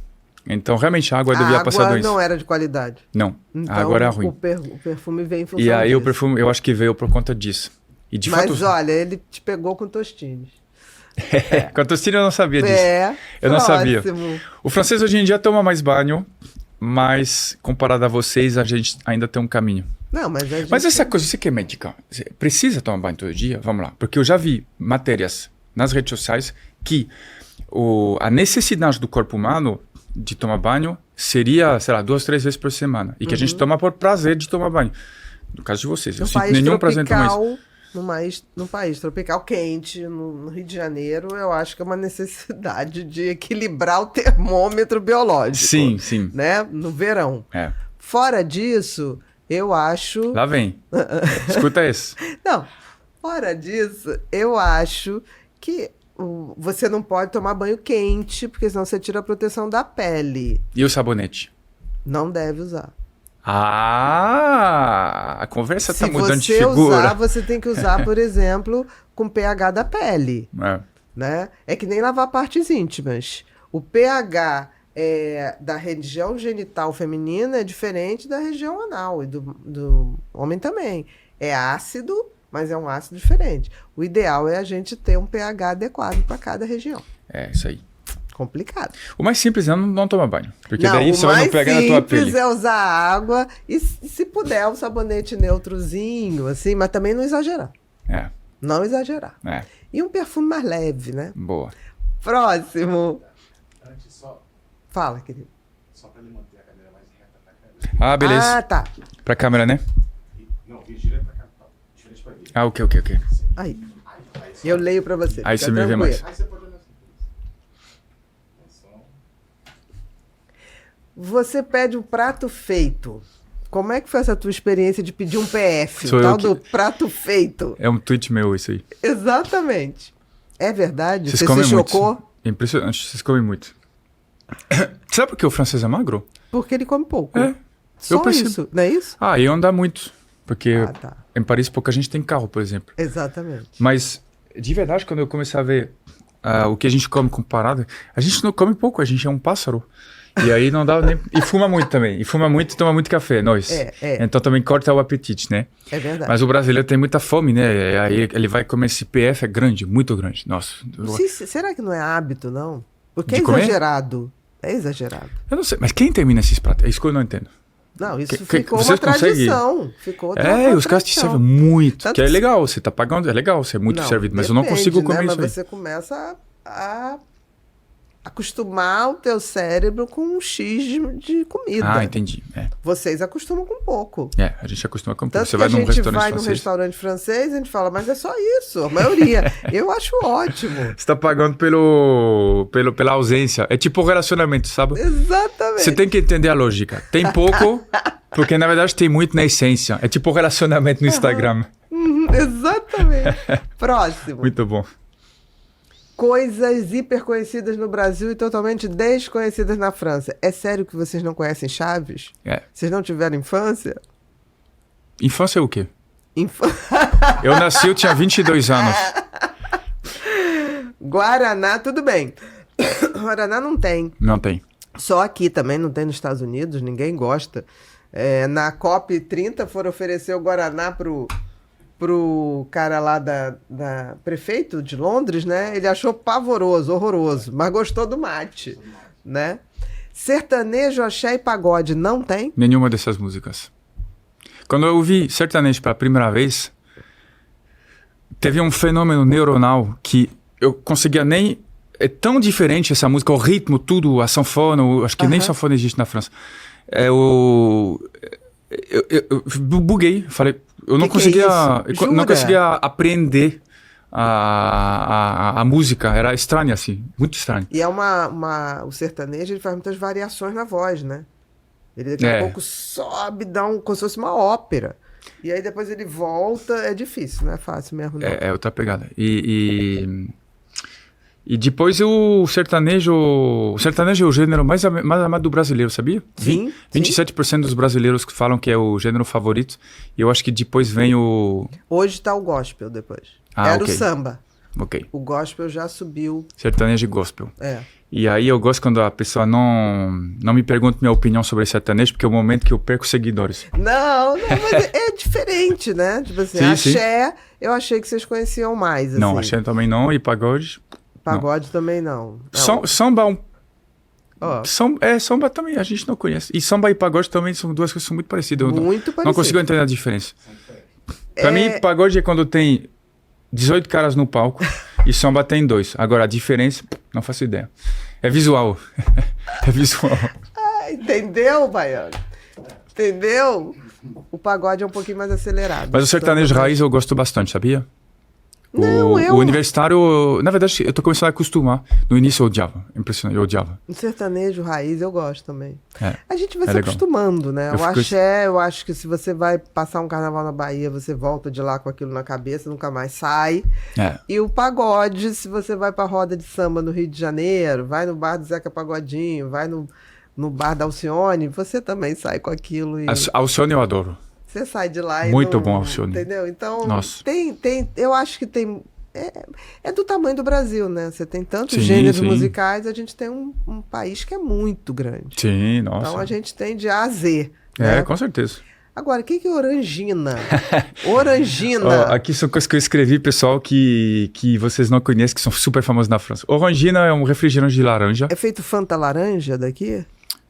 É, mas com todo respeito ao Fanta laranja, o Orangina é melhor. É melhor. Tá, vou provar da próxima vez. É. Orangina. Comparar Orangina e Fanta é igual comparar Pelé com inserir jogador mediano, vai. Aham, qualquer um mediano. Qualquer um mediano. Tá. Pastis é o álcool do sul da França. Pastis você nunca tomou, né? Nunca. É feito de... Como se chama É esse? feito uma cachaça? Não. Não. É feito de uma planta francesa que chama anis. Anis, sim, Conhece? sim. Anis conheço. Anis. E Johnny Hallyday, ninguém conhece, Johnny né? Hallyday, não. E da mesma forma, a gente não conhece Roberto Carlos, o cantor. Entendi. Conhecemos o jogador, Sim, o Roberto Carlos jogador. mas tá. o cantor a gente não conhece. Johnny Hallyday foi um cantor francês famosíssimo na França, mas que se exportou pouco. E é engraçado porque tem o contrário também. Tem os cantores que se exportam muito E que não faz tanto sucesso na França. e humoristas também, tipo Paul Cabanes. É verdade. Mas o Azaz, por exemplo, sabe? Azaz é uma cantora que canta Je veux de la joie, nanana, de la bonne humeur. É uma cantora que eu sempre ouço falar. A Jazz. Zaz. Zaz. Z-A-Z. E na França ela é conhecida, mas ela faz mais sucesso fora da França, eu acredito. Eu Mas acho. tem o seu público. Mas é muito internacionalmente. Muito internacional. É muito forte. Que nem você. Um humorista. No meu caso, assim, tem uma desculpa famosíssimo no Brasil, em Portugal. Na França. Porque eu tive lá em Portugal, vi que você é famosíssimo lá também. Eu fiz show lá também. Né? Na França eu não tentei também, então assim, não, mas quem mas sabe tá um bom, dia. Sim, tá bom, tá bom patrimônio também. brasileiro. Não dá pra fazer tudo ao mesmo tempo. Próxima, Baiano. Esse é seu. Sei que parece doido, mas quando eu soube que meu pedreiro tinha outras obras ao mesmo tempo, me senti como alguém que aprende que estava num relacionamento aberto. É porque é foda, eu não tinha outro pedreiro. Mas E ele cá. pode ir, tem outros clientes de boa, assim. Beleza, bom saber. Mas vem cá, na França não é assim? Sim, na França, sim. Isso realmente foi uma brincadeira, mas é que eu entendi. O que eu entendi? O pedreiro, ele não vem na tua casa, porque o pedreiro tem uma regra. Você paga ele, mas não basta. Geralmente, quando você vai fazer uma transação, você paga a pessoa, ela te entrega um serviço. No caso do pedreiro, não basta. Tem que pagar, mas também tem que convencer ele de vir na tua casa. Entendi. E essa fase é muito difícil, porque ele não vem. Eu não entendia por que eles não vêm. Porque tem muitas obras. Exatamente. Então ele dá entre várias obras, você tem que convencer. Você tem que ser melhor que os outros clientes. Cada um vai com seu argumento. Você tem que seduzir. Tem que seduzir. Tem que pegar. Tem que seduzir. E Se você depois conseguir. você tem que rezar para entregar a obra. Mas aí o meu Deus é fraco, porque ele entregou, demorou muito. Tem que melhorar isso aí. Nós também temos esse problema. Não, mas minha obra foi no Brasil. Sim. Foi no Brasil. Sim, eu não consegui. Mas nós temos aqui no Brasil, muito então, difícil, meu querido. Fora que trabalhar segunda-feira, esse pessoal de obra é difícil. Todo mundo mata a mãe 2 vezes, a avó 3. Tem isso. Justamente nesse próximo show eu vou contar a história da minha obra, porque é uma história engraçada. Tá vendo o senso do spoiler aqui que eu tenho? Tem muito casamento que acaba por causa de obra. Pedreiro é destruidor de Se for casado com o pedreiro, então imagina. O cara chega nunca na tua casa. Próximo, Baiano. Tá aqui, né, numa imagem que não tá tão legal. É muito legal ver a qualidade de Moto G 2007. Exatamente. Mas é... Não, tá ruim, a gente tem que melhorar a qualidade dessa imagem. Não, fica na tua. Eu fiquei brincando, cara. Fiquei brincando. Verdade. Mas que legal, né? Que legal. Aí o Ronaldo... É inteligência artificial isso aí. Eu nunca encontrei o Ronaldo. Mentiroso. Por isso que a imagem tá assim. Emocionado. Porque eu não pago o Sora Premium. Eu pago a versão... Por isso que ele entregou essa qualidade. Você tava todo emocionado, tá? Foi muito. E acho que realmente é pra emocionar mesmo. Demais. Ele é mais ídolo pra nós que pra você ainda. Ele é grande ídolo aqui. O Ronaldo, grande ídolo aqui, imenso, mas na França ainda mais. Sabe por quê? Porque na França ele nunca aparece na mídia, e isso cria uma imagem um pouco angelical, é quase um ser não humano, o Ronaldo, para nós. Para vocês ele também é um ídolo, mas de vez em quando você vê ele na mídia jogando beach tênis com o Jorginho, então isso querendo ou não te aproxima dele, entendeu? Pode ser, mas eu acho ele um cara admirável. Não é? Né? É para ser estudado, para os jogadores começarem a entender que a carreira é curta e você tem que pensar nisso. Eu acho ele genial. Próximo. Algo realmente curioso aqui. Se comer o lanche com as mãos, que nojo, tá? Aí se você comer batata frita sem... com guardanapo, também não pode. Isso realmente chamou atenção? Cara, não tem sentido isso aí. Você tem que rever isso aí. A gente pode lutar contra o narcotráfico e tudo mais, mas vamos ver a questão dos lanches primeiro, galera. Porque, você percebe, lanche tem que ser com guardanapo. Isso. Agora, sanduíche ali. Agora, batata frita tem que ser sem guardanapo. Então, qual o sentido? Porque eu como lanche com as mãos, a galera fala, não pode, tem germes. Tudo bem, mas aí não é a mesma mão que vai pegar a batata frita? Com certeza. Não tem lógica. Entendeu? Não tem lógica. Eu fiquei revoltado com isso. Eu tô para passar um projeto de lei, assim, para regularizar isso aí. Obrigar o uso de guardanapo para comer batata frita. Nos dois casos. Perfeito. Próximo. Tá aí, né? Isso é legal. Muito legal essa foto, gostei. Tava no avião dele. E eu fico pensando, assim, que realmente, se você estivesse na França, talvez você não tivesse sido chamado. Ninguém entra no avião do presidente assim. E ainda mais nessa parte, que é o escritório dentro do avião. Porque o avião tem as cadeiras, a gente tem 50 pessoas que tem a comitiva dele, já é legal demais. É como se fosse uma business class. Só que só tem Só esse. Aí na frente tem uma sala de reunião de 12 lugares. E na frente disso tem o escritório pessoal dele, que vai 3 cadeiras. E na frente tem o quarto dele, que eu não conheci, porque eu não sou amante do presidente da França. Mas eu conheci essa parte. E essa parte, ninguém entra no escritório assim. É impressionante. É dificílimo, né? Talvez um assessor pessoal, isso alguma aí. Coisa assim. Isso aí. Né? Mas os cidadãos assim, da vida civil, comum não. Então, isso foi uma selfie que eu mesmo tirei. Isso eu vou te dizer uma coisa. Tua família deve ter... eles teu alucinaram. irmão embaixador... Ele é diplomata, não é embaixador. Diplomata. O que falou? Não, eles ficaram absurdamente... eu o tempo todo aqui na vida diplomática, mas falei pra ele, quem mandou estudar também, né? Vai pra América do Sul, contar piada de comida e pronto. Próximo. Isso que eu te falei, né? Tipo assim, o bom humor pode ser uma das principais ferramentas para quem deseja ter saúde física e mental. Boa. Seguindo uma das pesquisas mais longas sobre o tema, feito pela Escola de Saúde Pública de Texas, em Harvard, nos Estados Unidos, a atividade positiva diante da vida diminui os riscos de morte por câncer, AVC, infecções, doenças respiratórias e até cardíacas. Acredite, rir com vontade, tá? Simula atividade física. Principalmente na terceira idade. Então eu sou um médico, vou querer ser chamado de doutor Quase agora. Sim, por favor. Doutor do riso. O estudo durou 8 anos e foi feito em 70 mil mulheres que foram divididas em 2 grupos. Na comparação com o grupo mais pessimista, o dos otimistas apresentou chance 30% menor de morrer. Mas o que humor... mas o que é bom humor e como colocar em prática. Boa. Indo ver seus shows. Ou assistindo não, né? seu canal. Ou não, né? Mas aí você vai saber se você fizer o teste. Pagar pra ver. Mas olha, funciona. Legal isso. Funciona. Então, legal. É um dado. Tá? Não sabia disso. Se você acha que o que você faz... Porque tem muito humorista que fala, não, eu faço uma besteira. Não é besteira. Cientificamente, isso está cada vez mais comprovado. Você consegue me mandar isso depois? Claro. A gente tem um artigo maravilhoso sobre humor. Vou te mandar. Legal. É uma tese inteira. Legal. Tá? De 15 folhas. Nossa. Você vai ver. Eu usei muito quando eu entrevistei o Ricardo Cuba, aquele humorista. Ele olhava e falava assim, eu não sabia disso. Eu vou te mandar. Eu também não. Eu mandei pra ele, vou mandar pra você. Qualquer humorista que chega aqui, eu quero que vocês tenham noção da questão terapêutica que vocês têm. Isso é interessante. Vamos pro Repórter Pipinho? Bom, Repórter Pipinho, chegou aquela parte que a gente tem uma comunidade. O Pipinho é esse cara bacana, né? Um cérebro feliz, carioca, adora sol, tá sempre de óculos escuros, bonezinho. Ele agora tá em 3D. A gente tem uma comunidade chamada Ser Humano Sustentável e eles têm o direito de saber quem é o convidado com antecedência. Aí eles vão lá no seu Instagram, a gente só libera o Instagram. Pede para não seguir, só seguir depois que o episódio for ao ar. E a gente faz o seguinte, manda as perguntas que vocês gostariam de fazer ao vivo para ele. Tá bom? Vamos lá. Primeira, qual foi o seu maior desafio de adaptação ao Brasil?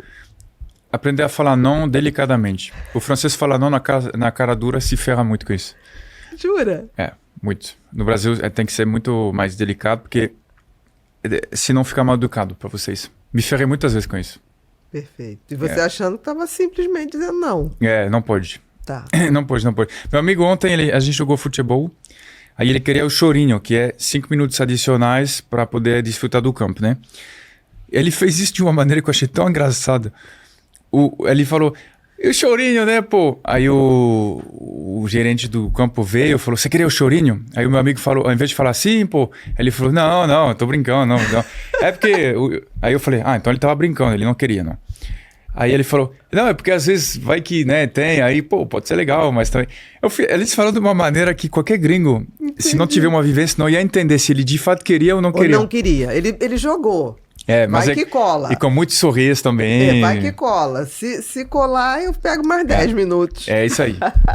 Sempre educado. Próximo. Já teve alguma situação em que o sotaque virou vantagem? Sempre, né? Tu acha que se eu não fosse francês eu tava aqui? Mas o sotaque é engraçado porque...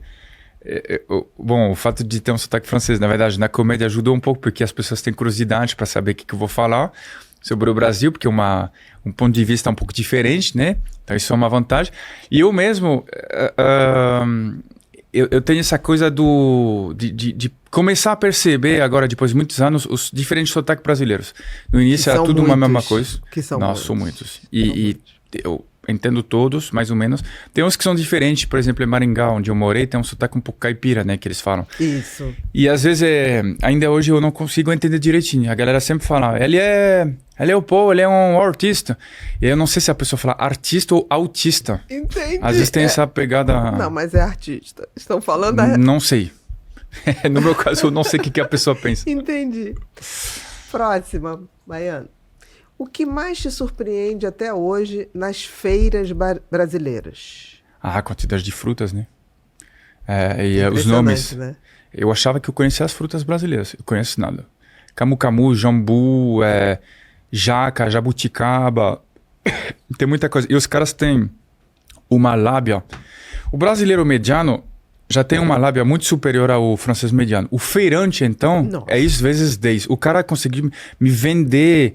Minha mãe, sei lá, é impressionante. Eles são... Entendi. É outro verdade, nível. É verdade. Não dá pra competir. Não dá pra competir com o feirante brasileiro. Não dá mesmo. Eles vendem qualquer coisa.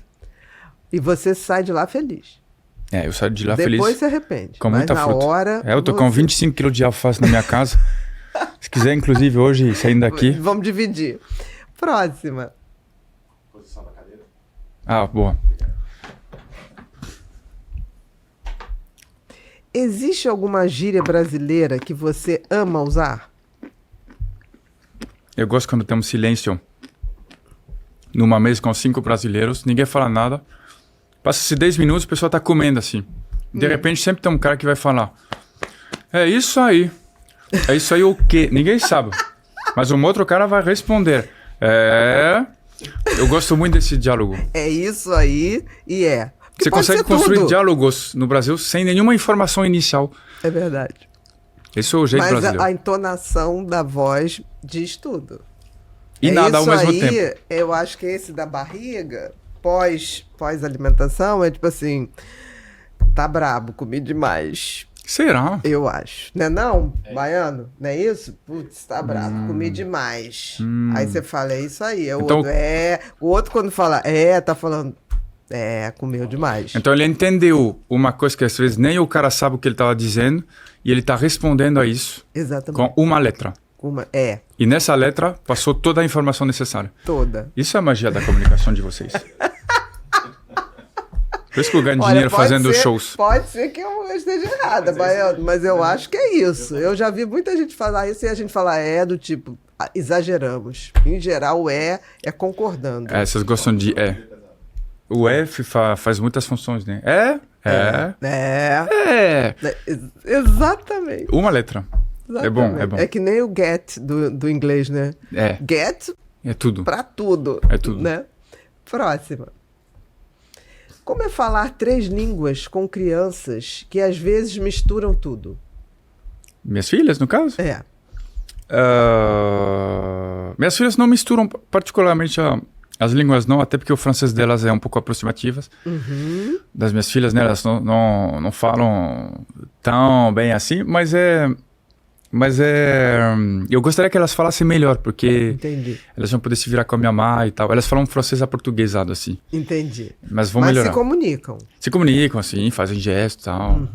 Sim, mímica. Mímica, são sorridentes, todo mundo gosta delas. Elas nem precisam falar direito. Falar Elas direito. já pegaram o jeitinho brasileiro de se comunicar. Exatamente. Já vem, sorrir. Qualquer coisa, desenha e mostra o desenho pra pessoa. Não tem problema nenhum. E daqui a pouco nem vai precisar, né? Porque você vai ter aqueles aparelhinhos de inteligência artificial, você joga pra lá, o cara joga pra cá.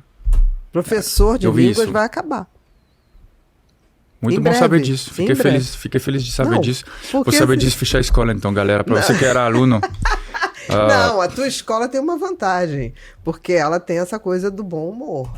Aí é diferente. Mas tem eu uma acho coisa afetiva. Mas eu acho que pode ter 2 efeitos. A escola de idioma pode não acabar, porque a galera pode justamente querer fica curiosa, né?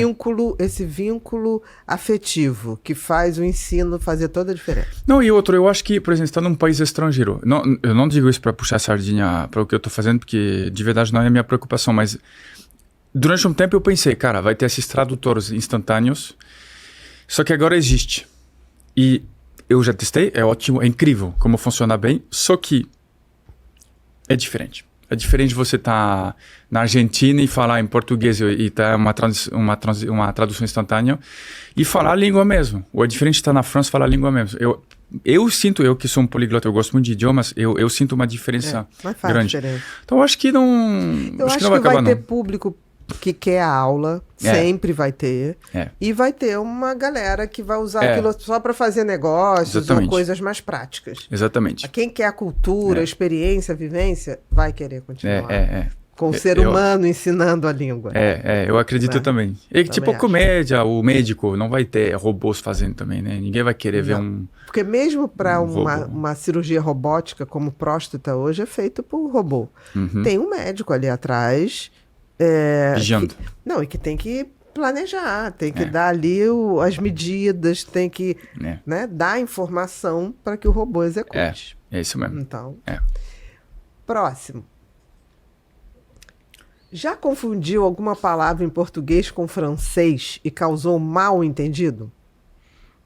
O pessoal quer pegadinha, né? Eu fui pro México com o presidente francês e lá eles têm uma pegada diferente. Não sei se tu sabe, mas na língua espanhol, desculpa falar isso, mas é real. Sim. O ônibus se chama buceta. Isso mesmo. Isso gerou um grande estranhamento para mim mesmo. Agora, entre português e francês,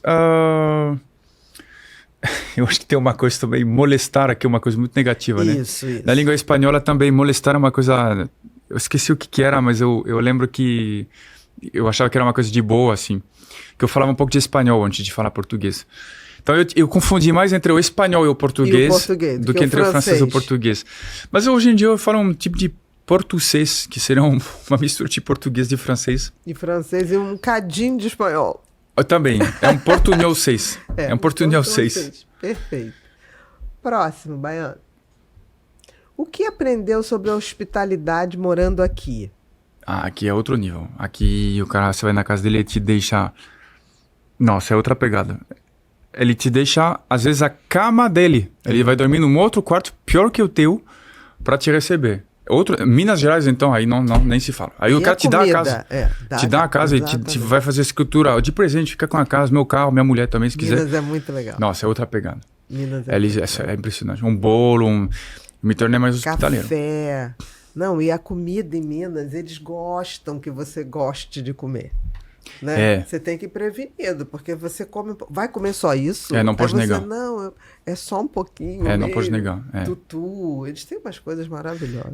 Basicamente é um pouco igual a churrascaria, mas com um mecanismo primo. É porque a churrascaria você se obriga a comer, porque você pagou R$100 por antecedência, R$180, e aí você vai lá, idealmente com jejum. Eu gosto disso porque não existe na França. Você vai com jejum 2-3 dias para comer até sentir que você está começando a dar prejuízo no dono. Exatamente. Saudável não é, mas a ideia não é ser saudável, é dar prejuízo financeiro no outro cara. É ver quem é mais esperto. E em Minas, isso. Em Minas Gerais é isso, mas o pessoa te obriga a comer o que ela comeu. Exatamente. E você tem que provar um pouquinho de cada coisa, senão eles se sentem ofendidos. Agora é o melhor café de Minas, do Brasil. Sem dúvida. E coado. Pô. Não tem esse negócio de maquininha. Muito Você chega melhor. lá e é coado naquele pano. Eu comprei em Minas esses dias um café que me custou R$140, que é chamado Jacu. Você já ouviu falar disso? Jacu, sim. É um café que é filtrado naturalmente por um pássaro. O pássaro Jacu, ele come só os melhores grãos. É um pássaro francês, ele é gourmet assim. Ele vai só... Então, como ele come os melhores grãos, ele vai nas fezes, você vai ter os melhores grãos. Então, o pessoal recolhe essas fezes e faz um café a partir das fezes desse pássaro. Dos grãos eliminados nas fezes. Não parece um bom marketing contar dessa maneira. Mas é delicioso. Mas custa R$140 e eu comprei. E provou? E provei. É bom. 0 acidez. É o café mais antiácido que eu conheço. É realmente um outro café. É outro gosto. Ninguém tem noção do que é o café sem acidez. Pô. E vinho também. Esses dias eu provei um vinho de 1986. 39 anos de idade. Nenhuma acidez. Era impressionante. Eu gosto das coisas não ácidas, mas é difícil. Que vinho foi esse? Nossa. De onde? Fui na casa de um bilionário. Um amigo então meu... Aí já não dá. O Jacu dá, né? Não, Baiano, no Jacu dá pra gente fazer uma vaquinha, ainda dá pra tomar o Jacu. Eu nunca tinha ido na casa de um bilionário. E como eu fui na casa do Ronaldo, que provavelmente é bilionário, fui chamado na casa de um outro bilionário. Você tava na mesma vibe. Uma frequência energética de lei da atração, uma coisa assim. Aí eu fui na casa de um outro bilionário, através de um amigo em comum, bom, enfim. Eu fui lá e o pessoal em algum momento falou, a gente vai tomar um vinho, tudo bem? Só que como eu sou francês, eu senti que eles queriam servir vinhos franceses. Me serviu um Saint-Emilion 1986. Só de olhar para a garrafa eu perdi 5 mil reais. Abriram o vinho. Nem na França eu tomei um vinho desse. Não tem nem como. Você tem que... É um nível de riqueza que eu nunca vou ter. E o vinho, de fato, eu provei. Aí, como eu não entendo muito bem de vinho, mas eu sou na França, eu estava representando meu país. Eu finge que na frente de bilionários ainda... Você gira, cheira, pediu a água com gás anterior. Amadeirado, Uva. Aí eu tomo. E o que eu pude perceber é que era um vinho de altíssima qualidade, porque tinha zero acidez. Que eu acho que é um critério. Pela acidez, né? Notei. De resto, eu não sei dizer se era um vinho bom ou não. Às vezes nem era também. Não, mas mereceu provar. Agora, o café Jacu, realmente. O café Jacu é muito bom. E é possível, não é impossível. Para nós que somos né? A gente... alguns níveis abaixo dos bilhões. Exatamente. A gente pode ter esse privilégio. A gente consegue. Troca por um lanche, né? Troca por um lanche. Funciona. Uma pizza, troca por isso. Próxima, Baiano. Que conselho daria para o estrangeiro que vem morar no Brasil? O conselho que eu daria... Então, como eu encontrei um francês na rua ontem, que está aqui há 7 meses, daí ele me perguntou isso, inclusive. Eu acho que o conselho que eu daria é: entenda a cultura, não seja esse cara que sempre existe no mundo inteiro, que é o cara que sai do seu país e vai com a sua própria leitura do mundo sem querer se adaptar. O Brasil é diferente da França, ele comunica diferente, você tem que aprender a entrar na roda. Na roda, é isso, cada país tem suas normas sociais. Tem que aprender pode ser dito em várias situações, E outro, aprender como brasileiro as melhores coisas do Brasil. Porque a gente tem, sendo francês no Brasil, tem a oportunidade de conhecer uma outra maneira de viver, que é mais no presente, que é mais resiliente, que é mais de se preocupar menos com a maneira que as coisas vão ser no futuro. É legal isso. E a gente tem uma oportunidade de crescer bastante. E eu acho que tem também a possibilidade de ser mais feliz, né? Porque felicidade é algo aqui. Isso no Rio, né? Tem jeito. Isso no Rio. Eu moro em São Paulo, aí não funciona. Eu gosto também muito de São Paulo. Você moraria em São Paulo? Se eu tivesse juízo, eu moraria em São Paulo, mas não tenho. Se você tivesse juízo? Profissionalmente, Ou se você for juíza? Não, se eu tivesse juízo. Mas por quê? Bom senso. Seria melhor? Sim. Profissionalmente? Sim. Porque tudo acontece lá, né? Sim. Mas eu não tenho e gosto de colaborar com a economia do meu estado. Então, eu... a desculpa de quem gosta de tomar um banho de mar. E de sol. Não, mas eu também moraria no Rio. Faz 10 anos que eu venho, 10 anos que eu falo, eu vou morar aqui. Mas de fato é difícil porque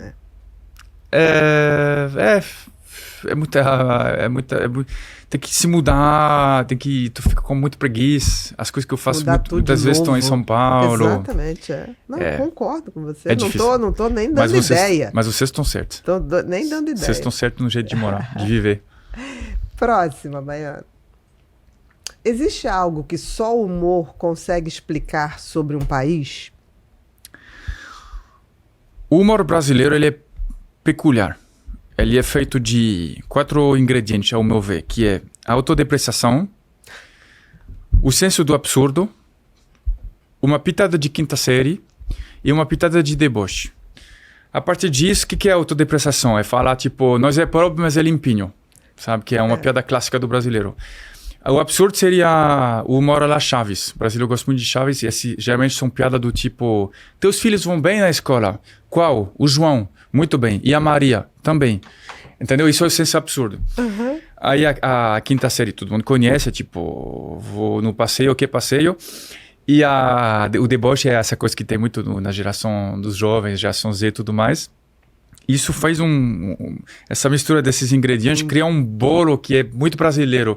O que isso revela sobre a cultura? Eu acho que, principalmente o fato que o brasileiro faz humor o tempo todo. O brasileiro, ele usa o humor como um drible pelas dificuldades do cotidiano, porque é muito duro viver no Brasil para muita gente, a vida é dura, verdade. o salário é baixo e tal. Bom humor. E aí você vê, o garçom é sempre engraçado. Faça o teste, você vai em qualquer restaurante, você faz uma brincadeira com o garçom, na hora ele tem outra. Exatamente. E mulheres também, é impressionante. Então eu acho que o senso de humor para vocês é uma maneira de aguentar... De sobrevivência. De viver melhor, adoecer menos. É isso aí. É isso aí, ser. exatamente. Próximo. E na Europa a gente tem o álcool para isso. Cada um com o seu mecanismo. Na Irlanda eles têm o álcool, vocês têm o humor. Humor, exatamente. Mais saudável, né? É. Existe algo... Não, esse a gente já fez.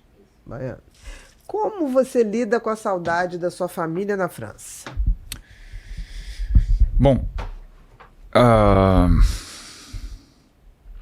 como eu te dizer isso? É um momento constrangedor. É mais normal para um francês estar longe da família do que para um brasileiro. Entendi. Eu, particularmente, tenho ligações com minha família a cada 2 ou 3 meses. Entendi. Para um brasileiro é muito chocante. Para nós é muito normal. Então, minha saudade é menor do que a de um brasileiro. Porque a gente se gosta muito, mas o laço afetivo é um pouquinho mais... É mais normal, está um pouco mais distante. Entendi. Não é algo que tem aquela coisa do brasileiro que liga todo dia. Não. Se for nordestino, liga todo dia pra manhinha. Ô, manhinha. Nordestino, me mineiro. dá benção, manhinha, né? Centro-oeste, norte, é assim. Então, como a gente não tem isso, que a gente é acostumado... E também tem outra coisa, os pais, quando a gente faz 18, 20 anos, eles torcem pra gente que a gente vai embora de casa. Vocês torcem para que o filho não vá embora de casa. Exatamente. Então é outra dinâmica. Então fica bem mais tranquilo, né? Fica mais tranquilo. Não é um sofrimento, é quase uma etapa natural da vida. Para nós é mais assim. Do teu crescimento. O que eu não desejo com minhas filhas. Eu queria que a gente tivesse mais possibilidade. Você vai querer elas, né? Não, eu quero que ela seja independente, mas eu quero que a gente tenha... Seja mais próximo. Um almoço dominical, alguma coisa assim. Vale a pena. Vale muito a pena. Vale a pena. Você tem filhos? Não tive. Não tem filhos? Tem um do coração. E é bem chegado. Isso é bem ótimo. chegado. Então. Isso é lindo, isso é lindo. Mesmo. A relação de vocês com os pais é muito linda. Essa coisa é uma das melhores coisas do Brasil. Sobrinhos, assim, a gente tem isso. Assim, de saber se tá bem, se não tá bem. E não só sobrinho, por exemplo, até o primo, o cunhado, para nós são peças que são menos importantes.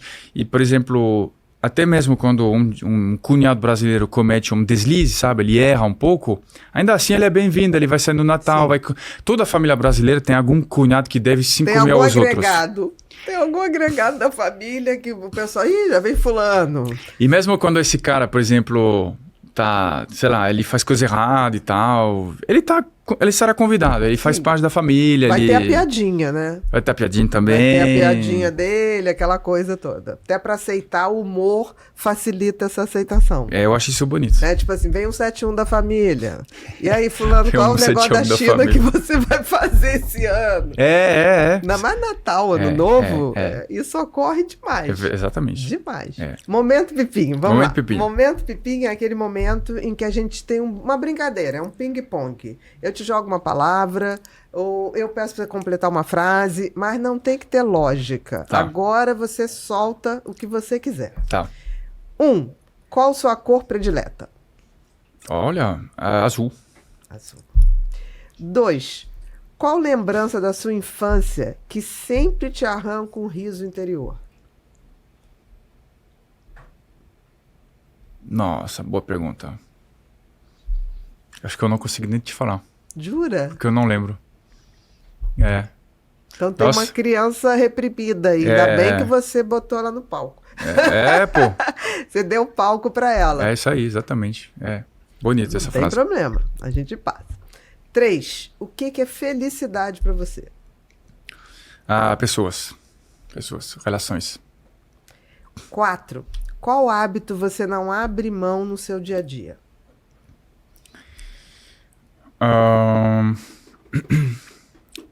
Escrever. Textos.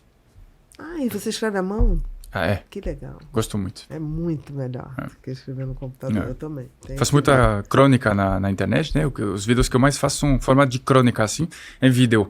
E aí eu escrevo esses... Antes, você bota ali a estrutura. É.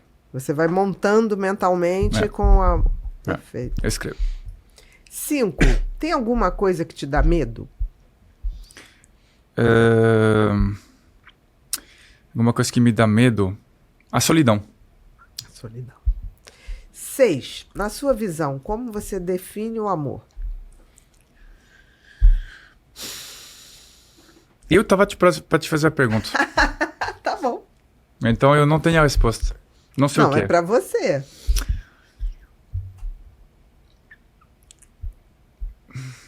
Às vezes eu tô muito desencantado com essas coisas. Eu penso, é uma reação química como qualquer outra.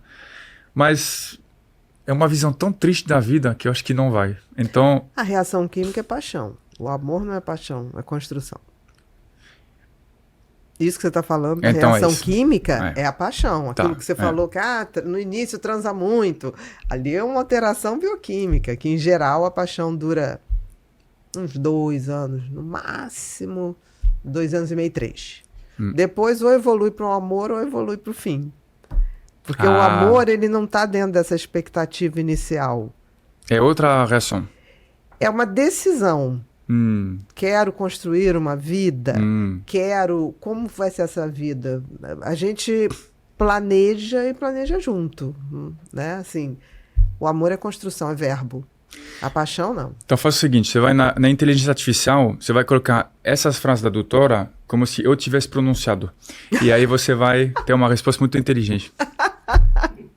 Tá bom, tá bom. É porque todo mundo confunde paixão com amor. Sim, sim. São categorias diferentes, até de funcionamento cerebral diferente. Não, a paixão é sempre subdefinida porque é fácil, mas o amor eu sempre me perguntei o que é, em termo cerebral, neuronal e filosófico. Eu sei sentir isso, mas eu não sei definir isso. Entendi. Mas também, às vezes, não cabe uma definição teórica, mas ainda assim é uma construção. É, legal. 7. Existe algum erro na sua vida que foi determinante para fazer uma virada? Que foi positivo ou negativo? Positivo. No sentido, tipo assim, errei, aquilo me deu, tipo assim, eu tenho que sair daqui. Eu ia brincar, meu casamento, porque daí eu vim pro Brasil por conta disso. Ficar como uma brasileira. Entendi. Na França foi determinante essa virada. Muito. Tá. Senão eu não tinha vindo nunca pro Brasil. Interessante, né? O que move as pessoas. Às vezes, uma decisão muda todo o destino da gente. O escritor Veríssimo falava, né, que a gente convive com versões de nós mesmos que não aconteceram. É fantástico. Fantástico. É tão profundo que eu consegui até te olhar nos olhos sem desviar. A gente tá chegando no final, é um momento Luiz Fernando Veríssimo. É maravilhoso. É um cara que vale a pena ler. Li muito. Morreu há pouco tempo, né? Sim, sim. E é tão atual. Qualquer crônica que você pegue dele sou é muito atual. Fã. Impressionante.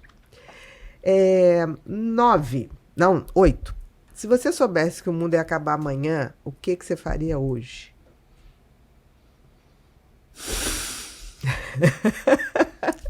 Isso que você tá pensando.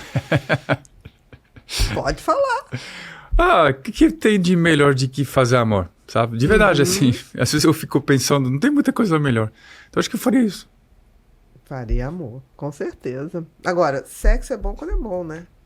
Tinha que ser sexo de qualidade, senão você morre traumatizado. Não, aí já ia pedir demais. aí já ia pedir demais também. Não, Baiano? Eu faço no nível que eu consigo fazer, mas não... Não, para com isso. Tá.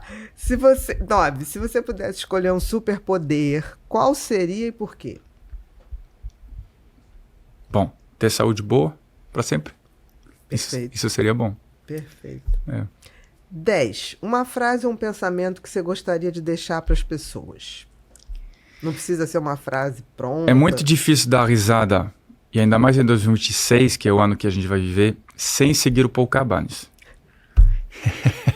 Tá valendo, não? Perfeito. Tá valendo. Perfeito.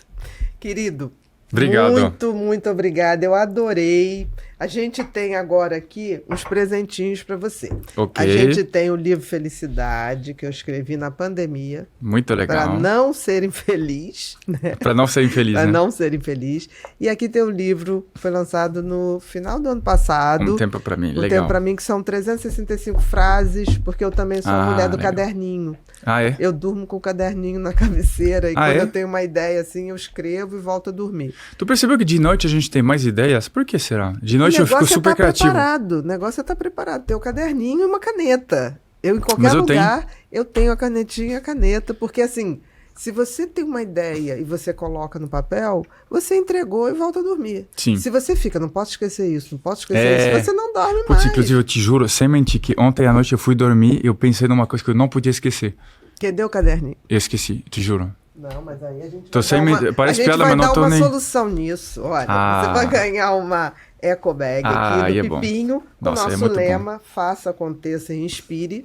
Eu espero muito que muitas pessoas que hoje estão aí para ser humorista se inspirem em você. Tá aqui o caderno, Obrigado. tá? Para você ter Muito na sua legal. cabeceira. Isso é um presente super útil, porque eu de Pra fato gente, uso. Pra gente que gosta de botar Nossa. o pensamento em forma de escrita, é fundamental. É fundamental. Inesgotável. Aqui a gente tem uma canequinha para você tomar um cafezinho, um Obrigado. chá e lembrar da gente.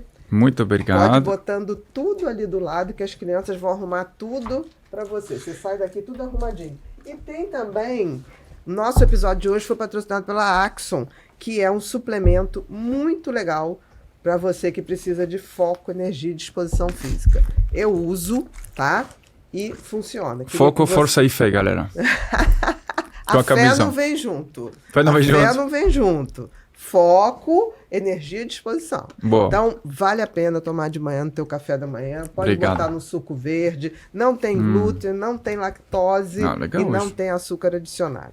Então, você pode bater puro com água, que eu te garanto que vai fazer um efeito bacana. Muito obrigado. Experimenta e fala com a gente. Tá bom? Sim, sim. Isso é pra você, ó. Um baralho da França Que legal. em formato de notas de 500 euros.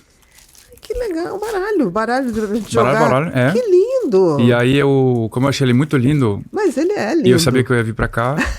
É verdade. Eu Muito estive na legal. França, aí eu pensei que você pudesse gostar. Gostei E isso muito. aqui é pra atrair a prosperidade. Tô brincando. Aí ele já tá dando uma de coach, olha É. só, já tá aqui Ah, não. dando uma de coach. Não, Mas eu ainda- gostei muito. Muito Boa. obrigado. Meu querido, agora é aquela hora que você vai olhar para aquela câmera ali, vai esquecer de mim, leva o microfoninho com você e dá todos os seus recados. Obrigado a você que nos acompanhou.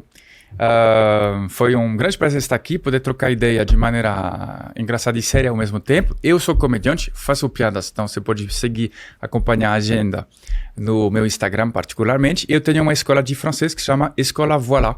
O nosso canal YouTube foi hackeado recentemente, então está aparecendo live do Trump oferecendo Bitcoin. Mas alguma hora a gente vai conseguir recuperar essa conta, então talvez já tenha voltado. Mas as lives do Trump eram às vezes mais interessantes para você do que a escola de francês, mas é o que eu tenho para vender. Então aí é o que eu posso te oferecer para aprender francês em poucos meses. E nós temos uma garantia, se você fizer o curso e não gostar, a gente te reembolsa, você tem uns 15 dias para pedir esse reembolso. Voilà. É fazer francês com humor. Fazer francês com leveza, de maneira flexível também, porque você está em casa, você pode estudar em casa, você está fazendo as aulas em casa, você pode assistir várias vezes, você pode pular se você quiser. Então é uma maneira moderna de estudar e também tem um suporte WhatsApp com um professor nativo francês que te responde diariamente, tem aulas particulares, é um formato bom. Perfeito. Não é porque é minha escola, mas realmente é bom. Não, eu ouvi falar. Muito bom. Eu ouvi falar Obrigado. Ficou feliz. Queridos, nós estamos finalizando mais um episódio do Pod People. Hoje foi com esse cara bacanérrimo, Paul Cabanes. Se você não segue, eu sugiro que você comece a seguir agora. Tá lá no Instagram, @Paul Cabanes com 2 N's, tá bom? E lá você vai ter acesso à agenda de shows que vale muito a pena, porque você vai rir, e rir é um remédio incomparável, tá? Para saúde mental, para saúde cardiovascular. Então, não deixa de seguir, porque a gente aqui no Pod People acredita que existem pontes culturais que apenas o bom senso, o bom humor pode nos conectar. Muito obrigado e até o próximo Pod People. Valeu!